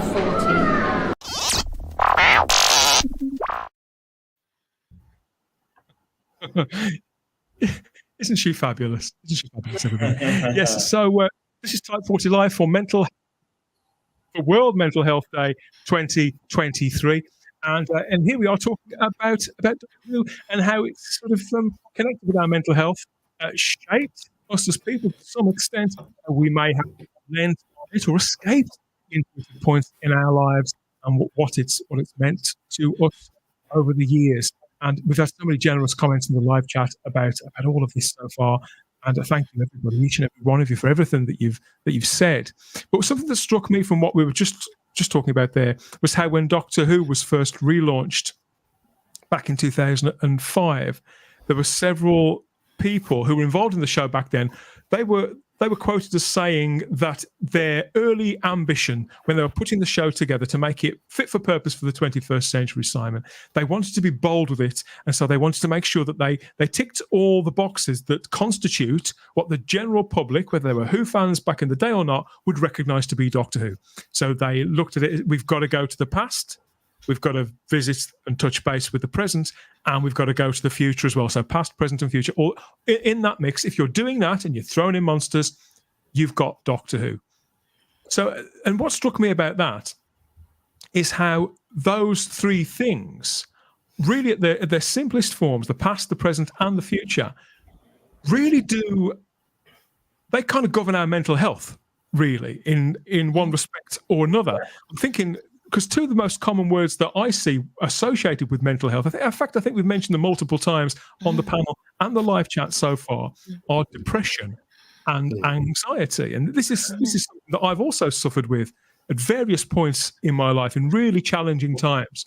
And depression, as I see it, as I've come to know it, is very much about a sort of a fixation and an inability, to escape one's past, to live with decisions made or experiences that you've had or simply memories that play on one's mind, whilst anxiety could be characterized as a kind of fear of the future, of what's to come in the short term or the long term, and a kind of a reluctance to take even the most minor step on any path into your own future. You find yourself sort of frozen. You can't move forward, often for reasons of self-preservation. But both of the above, depression and anxiety, they impact on the present day in different ways. Yeah. In my day job, I work with adults with autism. And recently I had some training on trauma and how trauma is usually governed by events of the past. Your present day trauma and your mental and emotional well-being are informed if you've suffered with trauma in the past. So it could be something really terrible. It could be just being bullied at school. It could be something a parent did. It takes all different forms. But those things happen in your early years, the effects of those things will stay with you forever, really. So you are going to be, if you're inclined to sort of dwell on the past, you are going to be deeply affected in the present. I now, having been taught a few social skills and coping strategies. When I was in my mid-20s, I saw a clinical psychologist and had cognitive behavioral therapy. So I've got better at dealing with the traumas of the past. But not everybody gets access to that kind of treatment, you know. Not everybody does get to see a psychologist, as we've said earlier. But having sessions like that has helped me. And I know Mark, my relative tonight, posted something about the Samaritans, didn't he? Yes. That if you need to talk to somebody, you know, who you don't know, and have it in complete confidence, give them a ring. But yeah, the past is linked to the present, and the way you are in the present affects your future. And you can get stuck in a kind of cyclical thing going round and round and round if you don't address the issues that are causing the problem. Can I just chip in there in terms of the Samaritans? Another thing that I found useful, because my wife is a CBT therapist, although it's very hard, you can't really CBT your partner, do you know what I mean? Because it's just too difficult. But one thing she gave me was this, not gave me, on your phone, worth getting, especially if you're an anxious bunny like me. When I say anxious bunny, I'm understating that somewhat with that description. But there's an app called Stop, STOP, and it's a little app you play on your phone.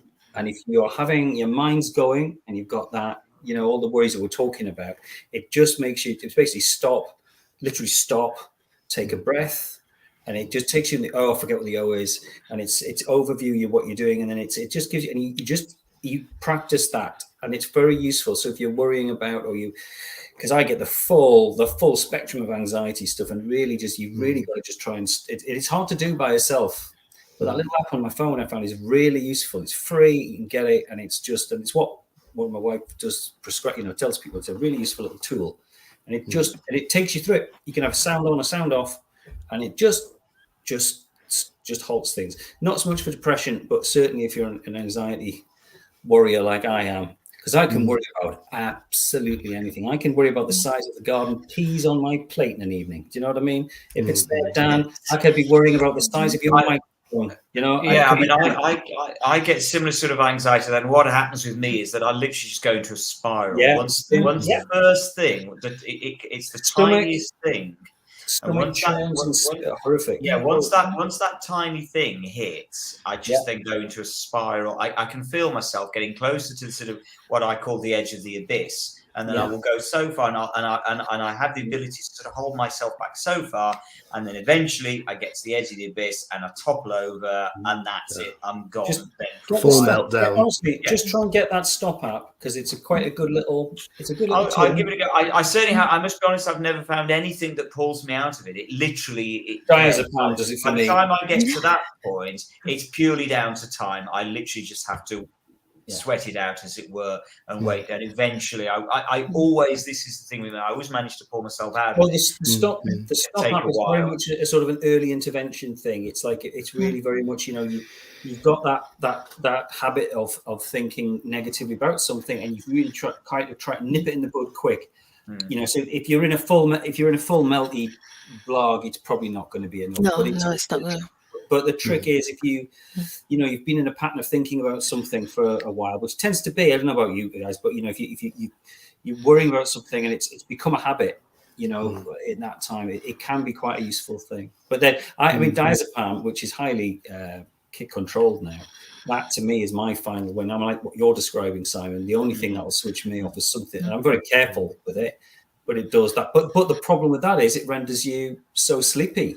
Yeah. And also, you can't just sort of go to work and think I'm having because that's the worst. Like for me as a teacher, in the class, you're having an anxiety issue, trying to teach. It's horrific. You know what I mean? And it's and that any job where you're having to be just talk to people, just being in a room with people, and that's happening to you. You have to be professional. You've got to be available for the people that you're supporting in their learning, and you're kind of. This is the thing. You get frozen. a panic attack is essentially freezing with not necessarily fear, but with an inability to move either physically or mentally stroke emotionally or all of those things. And even if you're not outwardly seeming to do anything, your mind is working often overtime, and it can be debilitating and often terrifying and oddly exhausting too. It's like being frozen between states, isn't it? Yeah. After an anxiety episode, I am washed out, because usually for me it's like 24 hours, just sort of like, and I am exhausted, and it's really difficult. Yeah, and I mean that's again, they're talking about the mainstream sort of society, the neurotypical world. When you've got neurodiversity trait or whatever, and you experience something like that, people will not understand that. They'll think you're acting all odd, and it's exhausting. Those the anxiety. Anxiety, I find anyway, is just. No, it is. It's so draining and debilitating, and I just have to sleep for days. It's funny when we did the Hooverville thing, because that was such a full-on day. I think I slept for about 2 days, and I just really needed to recharge. It was, and I just couldn't do anything social for those 2 days. I was just wiped out. Yeah. And then depression sets in, doesn't it? I find after a massive emotional session, I plummet. And I used to be prone to suicidal feelings, but in the last 10 years or so, I don't know, something like that, I've been able to sort of program myself to think. And this comes from seeing a psychologist years ago. She said the history of the condition, the way I am, is that I plummet into these dark areas. And then after about a week, I start rising up and come right again. So what I have to tell myself, and this works for me, what I have to tell myself when I'm down there and I'm thinking I can't see a way out of this hole, I just can't see any light at the end of the tunnel, is to tell myself, you always come out of these. Yeah. And I can't argue with myself, you know what I mean? Yeah. I know I'm right. So I just think, right, I'm going to sit it out. I'll sit it out. And in a week or so, I know I'll feel better than I do now. And it's also, Will, it's one of those things where whatever is worrying me, whatever anxiety I'm getting from some huge worry, the one thing I always keep telling myself is, whatever happens, it will be resolved one way or another. That worry, that whatever it is I'm stressing about, it will be resolved. It'll either happen or it won't happen. It'll be ultimately, whatever happens, it will be resolved. It'll go away, and something else will come along for me to worry about. So it'll be gone. It'll be done. But I mean, a lot of that, a lot to do with that, though, Simon, is accepting that you haven't got control and everything, and that's the scary thing. Yes, you're quite right. You do, and your feelings won't make any difference to what actually happens. I used to get very angry about things. I would get frustrated with people, and then because of the way they were treating me, and then get angry about it, and then I'd be angry with myself for the way I'm reacting. And then it's funny, really, my way of controlling that now. I'm a big fan of the old Bill Bixby and Lou Ferrigno Incredible Hulk series. And in the pilot episode, before he gets his gamma overdose, he says that his mother always used to say to him, getting angry doesn't help. So now when I feel the feelings bubbling up, and I know I'm gonna be consumed by them if I don't stop it, I just remember that line, getting angry doesn't help, because it doesn't. It doesn't actually make any difference to anything. You just make yourself feel worse. And that's worked in recent years for me. Got a question here for everybody, really, but particularly for you, Neil. You're mentioned by name. It's from Cliff Maxwell, who asks, I'm wondering if anyone has issues like those mentioned and yet is hyper gregarious and outgoing when faced with a crowd or group. I would say I probably fit into that. I think it's a mask now from talking. The ADHD and thing has given me a bit of a different insight into my own self. I am, on the one hand, I'm quite quiet, really, because I do a lot of work down here, I potter on, I draw a lot. But when I go out if I go out just for a drink, I am blah, blah, blah, blah, blah, and I have always been quite, hey, you know, and all that. And I can be quite noisy. And I think probably people, and because I talk a lot, as you probably gathered, and I talk quite quickly, and it's all these things I'm starting to recognize in myself now. But I suspect I might appear to be quite gregarious. And I now think that that's been all my life a mask to cover up my anxiety of going out, because I'm actually socially anxious in a lot of situations. Once I get to know people, absolutely no problem at all. Exactly the same. But to go out, like if we now went to the pub around the corner here, we'd sit, I feel quite happy now. But if I was just going out before having met any of you, I'd be quite nervous, and I'd probably overcompensate. And I think that's part of the masking thing. Yeah. I think that is a mask. And maybe not turn up. I've done that. Oh yeah, very I'm frequently avoidant. invited. Very avoidant. Yeah. I was invited to something with my workmates, and I said I'll think about it, but inside I'm thinking, oh no. I went away from there's a big event in the marketplace the other week where they burned this wooden wolf. Amazing thing. And I'd been in the museum all day, and I'd actually had a lot of people in. I talked all day, and there was crowds outside. My son wanted to go and see the thing. Honestly, I had friends waiting there, and I literally couldn't go and meet them. I just couldn't. I was overwhelmed with it. I'd had enough. Yeah. And then I felt bad about that. And I did take my son, but then I took him away as quick as possible, deliberately didn't find people. And I just wanted to and it was really crazy, because probably if I'd met them, I might have actually enjoyed it more once I was with them. But it was I was in that state of mind where I wasn't confident. I felt not right. All those horrible feelings you get, or you can get. And I literally did a runner that night. And that was just 2 weeks ago, you know. I was once invited to a 10-pin bowling thing. This was a few years ago, and I agreed, and I went. My wife and I got as far as the door to the place, and I just looked through, and I was keen to do it, you know. I just looked through the glass door, and I saw all the people 10-pin bowling. I could hear the noise, the clatter of the machinery, and people talking and laughing, and there was music and flashing sort of disco lights on and all of this. And I just stood at the door and said, I can't do it.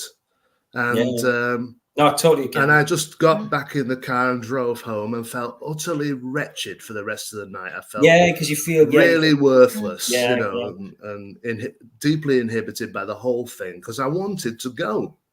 Here's an interesting Doctor Who thing, right? Just bringing it back to Doctor Who. So I went to my one and only big convention in 2013. And I booked the big ticket thing a year in advance, so I could go and have this evening before and all that, so I didn't have to queue and everything. And one of the stars I went to see, who will remain nameless, was very rude when I spoke to them, really dismissive. And now, it was quite interesting. It upset me massively because it broke my bubble of niceness. It broke my safety bubble. Now, one of the characters in my safe space had actually basically just didn't give had really just told me to bugger off, in other words. And I was really just being nice to them. And it really upset me. And it got to me. It really got to me. And I remember thought long and hard about this. And I thought, I'm not keen on meeting Doctor Who celebs now, because I've met lovely Doctor Who's. Everyone else I've met have been lovely through the museum generally now. But it's interesting that I almost felt it was too much of a risk after that to have something so precious to me, my comfort blanket, to have part of that tapestry torn so horribly. It was like, honestly, it was the most weird feeling. And the rest of the convention, because that was the Friday night, I then met William Russell, who was so lovely, and Deborah Watling, who was still alive then, was so lovely. And it didn't matter, all those lovely people. In fact, this one person had been so dismissive and unpleasant. And I got cross because I thought I was in my 40s then. I thought, I have to do parents' evening. Somebody said, oh, well, they may be just in a bad mood. I thought, no, I'm a teacher. I have to deal with parents' evenings where I have to see hundreds of people a night. Some are people who are genuinely not very nice to me, and I've still got to make the effort and be nice to them. Yeah. All I've done is being nice to you. And if you can't do that, there's a sort of, I'm not saying they have responsibility, but I think it was that it realized then how important mentally this show was, and this this sort of construct in my head was, and that person had shattered a bit of that, and I couldn't watch that. One of my favorite years of Doctor Who, I couldn't watch for about 2 or 3 years. Seriously, every time I put it on and I saw the actor, I was like, you remembered, you taken back to that particular space, that particular exchange. He just thinks I'm a wanker, basically. Yeah. I don't want to watch this. It was horrible. It's interesting. And so now I don't really go out my way to meet Doctor Who stuff. That's why I love the props. Props, and they don't speak back. We treat them kindly. They're nice to you. Do you know what I mean? They're not rude. When we look to Doctor Who, and it's I suppose Star Trek does this more, but Doctor Who has kind of softly explored humanity itself in between sort of jumping around in our own history and things like that. So I suppose it's only natural that now and again it has sort of circled these issues, Simon. Probably not overtly ever in the classic series, but it has more so in the new series. And grief has been something, though, that the show has returned to over and over again, hasn't it? Certain episodes of the 80s stuff, the John Nathan Turner, Eric Saywood, I think he was quite interested in the idea of grief as well, and pain and all those things, which kind of make for uneasy viewing when you consider, which I suppose you could say it dipped into Torchwood territory, like we were talking of earlier on. You can sort of see why people got a bit antsy about it, because these topics, you can only explore them to a certain extent, can't you, because of the demographic that Doctor Who's aimed at. Yeah, I mean, it's interesting because when you think about it, actually, Doctor Who is a really dark program, or certainly an awful lot of it is very dark. And yet here we are, we're talking about sort of, dipping into Doctor Who in some way, on some level, for solace, or for comfort, or for nostalgia, whatever it might be. And yet actually it's not, this isn't a fun, happy, chirpy program that we're watching.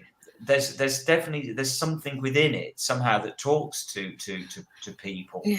Well, I think it's because the Doctor's that safe person, and whatever happens, he's going to get you through, and you will come out of it. And it always ends well, doesn't it, Eric? And yet, as avuncular as the Doctor can be, some of the Doctors have been, how can I put this, more sensitive than others, haven't they? And that's part of their charm, in a sense, when you look back, when you reflect on it. But obviously, when you see them interacting with some of these, they can be very offhand, can't they? You mentioned the 6th Doctor earlier on, Will, the 12th Doctor. But a lot of the incarnations have shown a certain, they're a bit of an oxymoron a great deal of the time. I think Pertwee's Doctor can be quite clipped and harsh too. It could be. Yeah. Yeah. And there are elements to our culture, even though he's got this big thirst for knowledge and cares for us and relates to us. His mother was human by accounts that we get in the TV movie. He still doesn't understand everything, does he? And he still has his good days and his bad days, and moments where he's prepared to tolerate more than he is at other times. Yeah, I like a quote from Colin Baker in one of his interviews from years back, where he said he approached the part as an alien who's observed and seen so much, experienced so much in life that he doesn't react the way we would. So he could walk across a whole pile of dead bodies, human bodies, and be apparently unaffected, and then burst into tears because he's learned that a butterfly has died. And that's what I keyed into, really, that sort of jaggedness of the character. But he could be quite dismissive and aloof on the one hand and sensitive on the other, but not over the same things. And you know what, Will? That's really interesting, because I was just thinking as well there of that. There's that beautiful moment at the end of Attack of the Cybermen when the 6th Doctor is the one who he has that beautiful moment where he says, "I don't think it didn't go very well, did it? On a personal level, I don't think I've ever misjudged anybody as badly as I've misjudged Lytton." And it's it's exactly what you're talking about, Will, there. This moment where the Doctor can admit the kind of failure that we all probably feel in our day-to-day life all the time, and can affect our mental health. And again, I've always thought that's just one of the most touching moments, certainly from the 6th Doctor, when he admits, I got that wrong. It That didn't that work scene out as well. That Humanises scene him. at the end Yeah, of humanising me right down. Yeah. that scene in Sorry. the Two Doctors where he learns, or he believes the universe is caving in. Yes. And he's stood on his own. Perry's gone off, and he does that little soliloquy of "Never more a butterfly." Yeah. And we see when Perry's not there, there's nobody there to observe it. We're observing it, but no other characters are. That he actually has a soft centre in actual fact, as he ponders on what the end of the universe would mean and the things that he would miss. Yeah. But when he's interacting with the other characters, it's all bluster and holding his lapels and looking down his nose at them. But again, interestingly, Doctor Who is the only kind of show that could run that kind of storyline and that kind of dialogue. And again, maybe that's why it speaks to us, because you can't imagine that in any other show. Just it doesn't fit. Several people in the live chat here on YouTube in particular have mentioned Vincent and the Doctor, which I suppose is the episode that's most deliberately pointed at mental health. And that is a great episode. I'm not a great fan of New Who, but that is a cracking show, I think. Yeah, it's a beautiful show. It's effective. It's very effective, isn't it, Neil? And although it is somewhat of a confection in many respects, it's what it attempts to do, I think it does with a good heart. And it's not too saccharine with it as well. I think it's responsible and sensitive and entertaining. Yeah. And obviously now in the 21st century, we have the BBC, for example, and any program maker in Britain, as I understand it, does have they're advised by Mind, aren't they, which is the National Association for Mental Health. So they work closely with them. But I think particularly on soap operas, Sarah, when they touch upon, when they decide they're going to run a storyline, for example, about a teenage pregnancy, or about somebody who is terminating a pregnancy, that kind of thing, they will speak to Mind, or they will speak to the relevant bodies to get advice about how to pitch that story in a responsible way. Yeah, and I think they're absolutely right to do that. There is that responsibility there. Yeah. I think with Vincent, the one thing I always say with Vincent and the Doctor is it disappoints me that they didn't go for broke on it and just purely stick with that storyline rather than introducing science fiction alien elements. I would have loved it. Would have worked. And I understand. I understand why they didn't. Mm. I don't criticize them for not, because I understand why they were maybe nervous and reluctant to go the full hog. But I wish they had. I wish they'd gone all the way and just stuck with purely the mental health side of it. Yeah, when Dolly's talking there, I totally agree. That, I mean, as you know, that final scene where he's in the gallery, and with you, Simon, as well, I agree. I wouldn't have actually put the sci-fi in it. I would have I would have had him come to the gallery at the end and talk about, his work. It would have been fantastic, actually. Yes. Yeah. I agree. What I like about the sci-fi element, if you like, which I didn't pick up on straight away, but the invisible monster that's causing all the havoc. Am I right in saying that it turns out that the creature is blind, and that's why it's causing all the trouble? So it's actually frightened.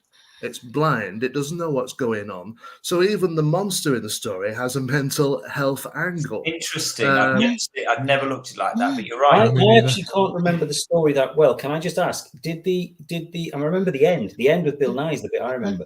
But did the actual bit with the monster, or what they say in the story that that Vincent hadn't got any mental health issues, it was actually a real monster? Is that what they're saying? No, there was a real monster, but no, he still had the issues as well, because Amy thinks that she's helped him, and they have in a way, but it's still not enough. He's still got his own demons. Right. Because everybody, Neil, they didn't sell out. They didn't. Good. No, they stuck with it. I remember. I just remember enjoying that episode very much, and I remember the end being fantastic. Because everybody in it saw the creature or saw the effects of the creature. So the story wasn't saying this was part of his bipolar condition. Yeah. The two storylines are going concurrently. Sorry, Dan. We've got a comment here from Peter Harrington, Will, who said, I did meet Tony Curran and I told him how beautiful the story was of Van Gogh, and he was amazed and humbled. I'm glad I told him. Do you think that sometimes with actors who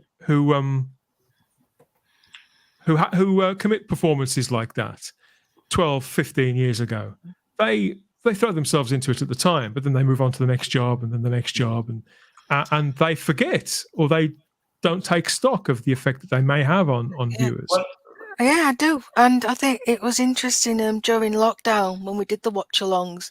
Vincent was one of the ones, and Tony did tweet, and he was absolutely, flabbergasted at the response on Twitter, to his character and what was going off in the story, and his performance of it. So yeah, I think it was quite a profound moment for him as well. Well, again, I mean, Sarah, doesn't it come back to what we're talking about all the way through? This is we all do need reassurances. We need people to tell us that. Well, I think most of us, not in an egotistical way, but I think we just need people telling us, "Oh, yeah, you did that well. Oh, that was good. Oh, thank you for that." I really do believe that's one of the key ways we can all help each other, is just by saying, "You did good there." Well, interestingly, in school, I mean, I'm just different workplaces. There's cultures where you just don't get that. I've always said I work best when you tell me I've done a good job. Just the little comments like somebody saying £7 really good for the museum. Yeah, really just made me think, oh, that's lovely. Thank you for saying that. It makes me, and it makes these things, these little things like you've done a good job, make me want to work more, make me happy. You get a good employer, you get more. The opposite at times at the minute seems to be in play, where it's this sort of push is never good enough. You can always do better. Education is very much, well, it's good, but you can always do better. And it's like sometimes, no, you've done really well. And just sit with that and be happy with that and enjoy that moment that you've done something really, really well. And I don't think there's enough of that, And I agree. And I think, as I say, it's even smaller scale than that. Eastling Burkholder says in the chat, say hello, smile at random people. Do you know, I do that all the time. Whenever I'm walking down the street, if I can go out of my way just to catch somebody's eye and just smile at them, I try to do it, because I just think there's just not enough of that in the world. Again, in Allendale, not just the pretty ones either. I haven't ridden canine. I've taught you down. No, anyway, in our little corps here in Allendale, I had no idea they do this, but the staff are lovely. They won't be watching this, but bottom line is they're lovely, and they have a policy there where the guy who runs it, Neville, is fabulous, and he's basically put it in place. The policy is that they always talk to everybody, because they know it could be the only conversation that day somebody has. Bear in mind, we're in a rural area. And I've noticed now, being aware of that. Now, they're not, and don't set me wrong, they're not trying to deliberately force conversations and all that. No. It's just this lovely, lovely environment that has developed in that little shop. When you go in, if you say hello to one of the staff, they'll say hello. And if you want to chat, they'll have a little chat with you. And in some environments, like the last school I was in, staff weren't allowed to talk to each other in the corridor. You got to that point where terrible. You couldn't even do that. So it's like, you've got, on one hand, you've got a company where there's this lovely ambience in the shop, and it's well run. It's not like sloppy. It's not just people hanging around just chatting. It's not like that. But there's this sort of, it's the difference between happiness and people valuing each other and what people say. That is, and the truth of it is. And the truth of it is, I do think it's about human interaction as well. I'm the grumpy bugger who, whenever I go into a supermarket, just refuses to use the self-service checkouts, because I want to speak to somebody. I just want to have a conversation. I don't have a deeper, meaningful conversation. I just want to be able to say, hello, how are you doing? Thank you very much. That's all I want. And I just think that's so important. And I'm so against things like... It's not just for us, though, is it? It's for them as well. It's an exchange of energy. 100%. It's an exchange of energy. That's exactly it. And so it is for them as well, because they will have a better day if you smile and are chatty with them and are friendly. And I think there just needs to be more of that in the world. We are all human, and we rely on human interaction. And the more insularized we become into a technological world, away from talking to people face to face, the worse we become as society. And I just genuinely believe, if it was me, I'd get rid of all of those self-service checkouts tomorrow in one swoop, and I'd bring back proper tills and speaking to whatever people. You do, don't suggest going and buying a circular saw like somebody did on a channel a couple of weeks ago. Tuesday, the 10th of October, is World Mental Health Day for 2023 to raise awareness of mental health problems. And yeah, more and more people are becoming aware of mental health, their own and that of others, but most still don't seek or get the right support or treatment. We looked at some statistics earlier on that which were very, very sobering.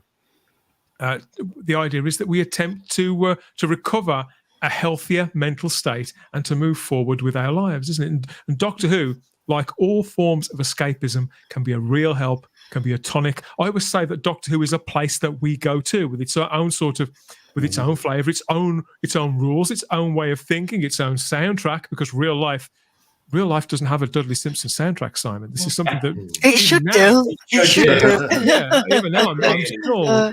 Yeah, when I reached adulthood, I was distraught over this.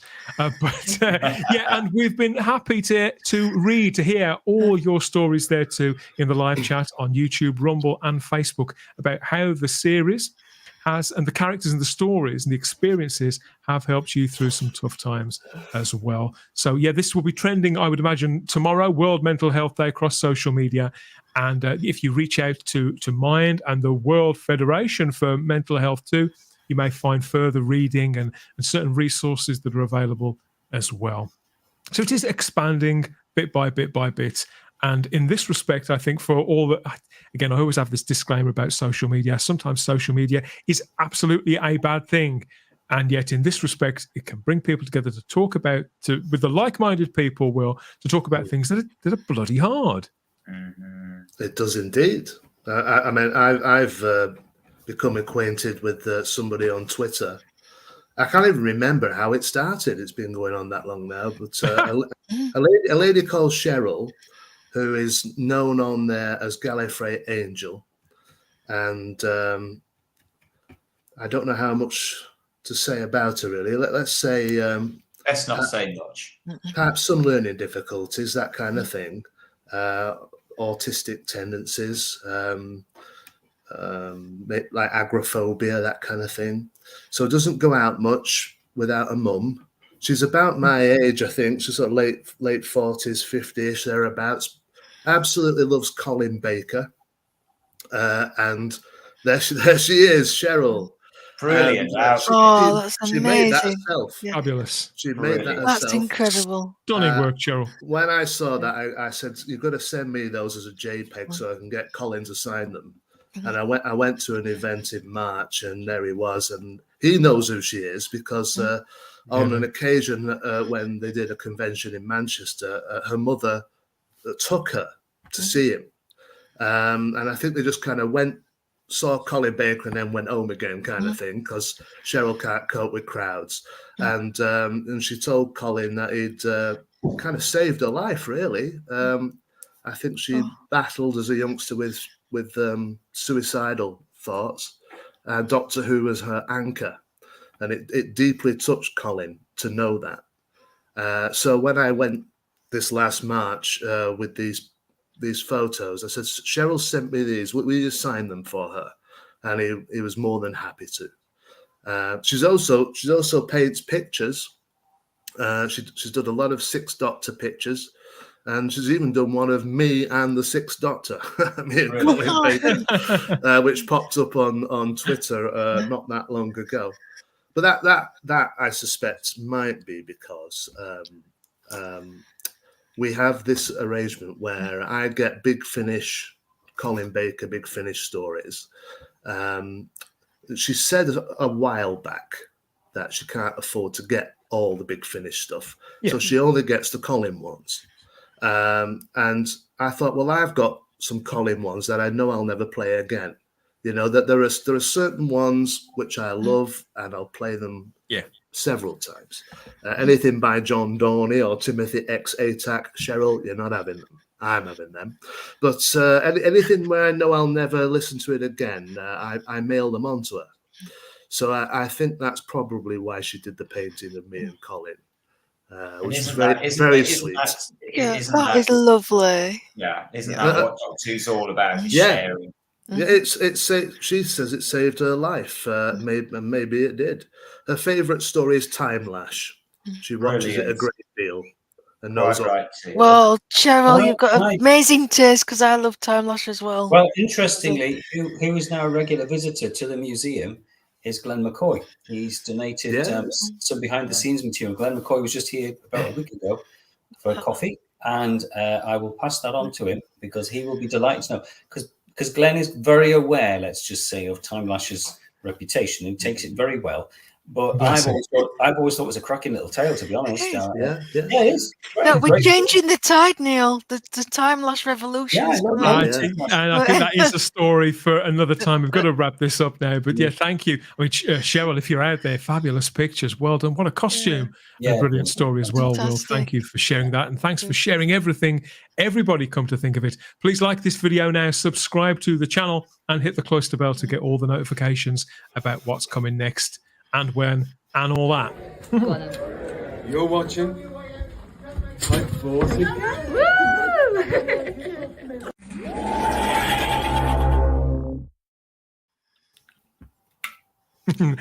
Talking about pretty pictures there, we got some of Cheryl. We have more to come as well, of course. This is the 60th anniversary of Doctor Who, and as ever, we are casting an eye across the temporal schism in search of the prettiest of pictures from out there in the Whoniverse. And fortunately for us, we have a very consummate fan artist in our very midst here in the form of Mr. Neil Cole. And he's perked up, bless him. Yes, so we've got some of Neil's artwork just here to see now on screen. And so, but this artwork, Neil, there's a story behind this, isn't there? So, yeah, sure. Obviously, you've been an art teacher, though, haven't you? You've been an illustrator. You've done all these things. Yeah, I mean, I was a musician for a bit. I've done all sorts of bits and bobs, but basically, I've studied physics as well. I've just been, again, looking at ADHD and neurodiversity. It was like a typical brain just like firing off in different ways. But I did a series of paintings in my late 20s, and they were all mental health coping paintings. I didn't realize that. I knew I was in distress there. I was in a distressed state a lot of the time. And that's one of my, it's an oil painting. That one is a really important picture because I used to go for long walks with my dog, and that was my little brown collie, and there's my flask, and I used to just walk for miles.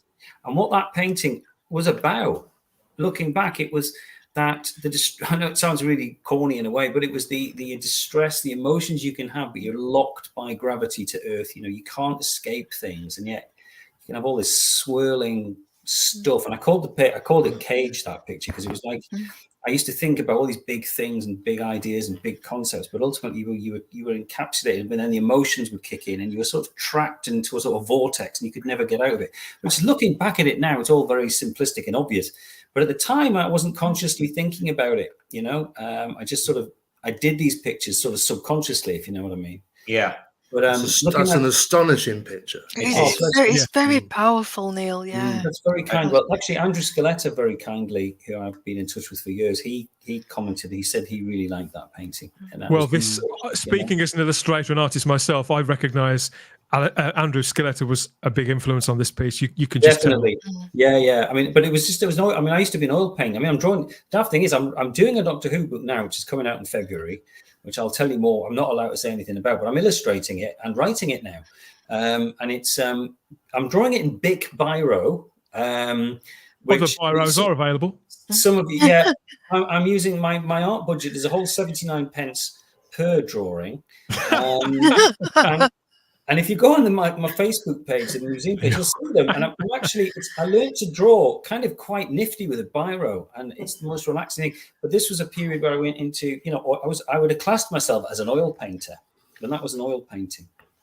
And I've kept it, and it's a memory back to when at this point in my life, I had no idea why I struggled in the world the way I did at times. Do you know what I mean? Yeah. Overwhelming. I hope you can see the comments in the live chat here on YouTube, Neil. People really do love this. SK Props is saying that it was the overwhelming of the senses, and it's like a steam engine syringe going into my mouth, and that was like trying to sort of represent the medication I was trying to take. To sort of pacify this. But now I know ADHD wasn't even talked about when I painted that. I now realize that restless brain and that over-emotional response, that's what it was. And it was my version of the scream. Yeah, it absolutely was. Oh yeah, good shout out, Peter. Yeah, no, you're absolutely right. It absolutely, it was that. Indeed. Fabulous stuff. Some slightly more familiar faces here now on this one. This is definitely very Doctor Who. That was gorgeous. That was early 20s. I was quite young when I did that one.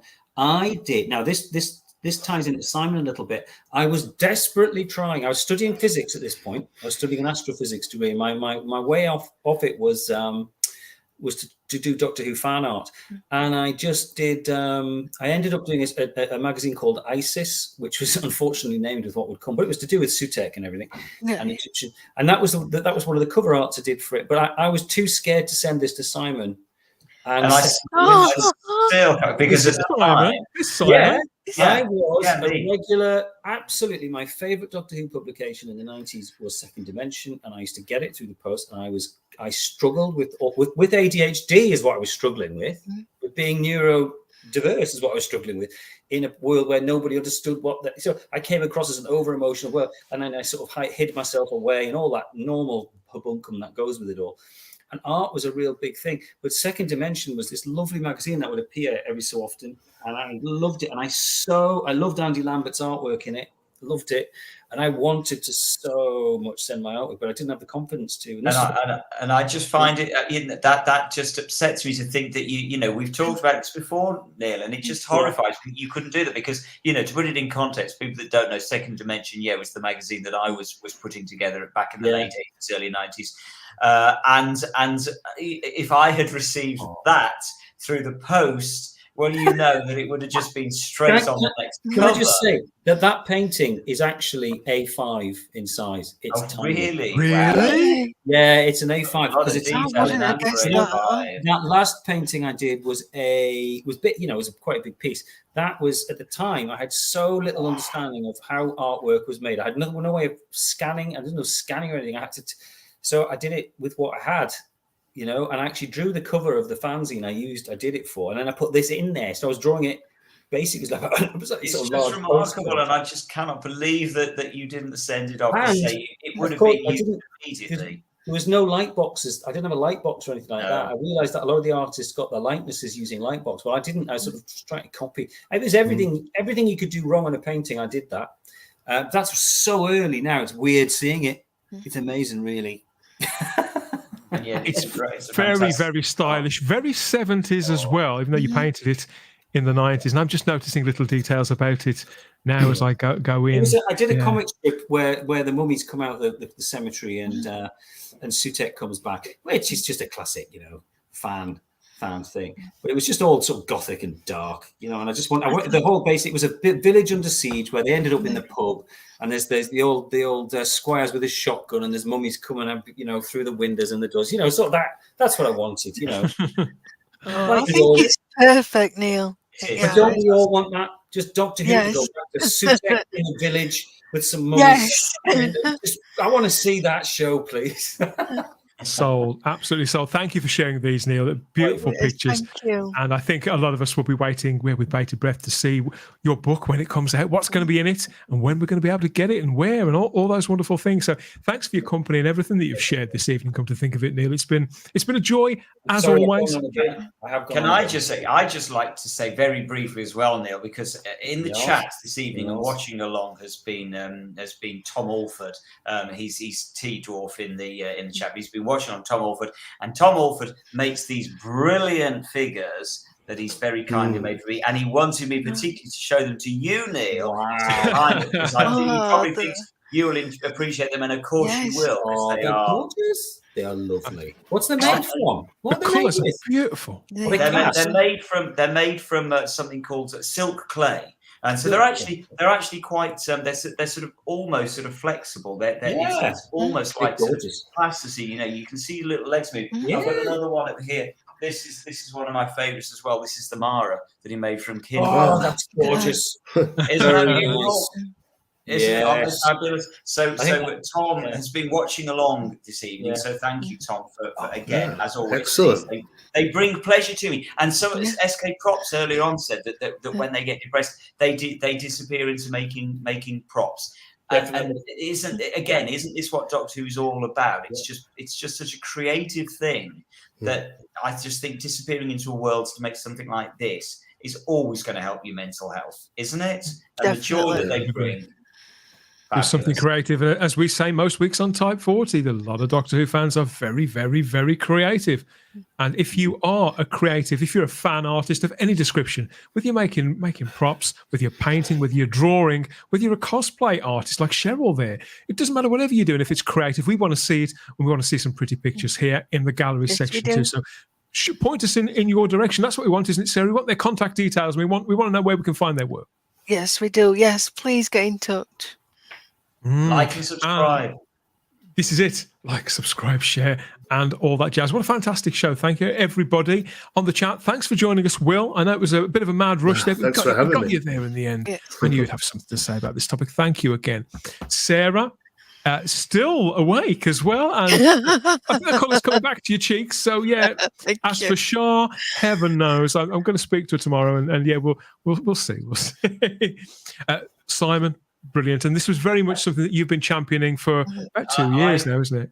Yeah, for a long time I wanted to do this show, and I just really want to say now personally thank you to everybody in the chat, because I've said this before now, but trust me, we do read all of these comments. We can't always bring them up on screen. Dan doesn't have time, but every one of these comments gets read, and some of them have been so just heartwarming to read, heartbreaking to read, but it's just great to know that you've got what we've done here tonight, and you've connected with us, and we've connected with you, and it's just brilliant to read your stories. So thank you for being so honest as you have been with us, with some really personal stuff out there.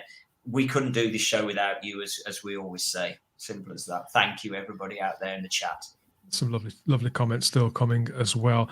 Yeah, you can get in touch with us through our social media, Instagram and Twitter at Type40 Doctor Who. Give us a tweet as well. Tweet about the show if you like, and tweet about World Mental Health Day 2023 as well. Support the people in your life, or maybe if you feel emboldened enough, maybe you can have a difficult conversation, or start a difficult conversation with somebody who you think may be suffering to some extent or another. You can join us for more conversations over in the Type 40 Facebook group too.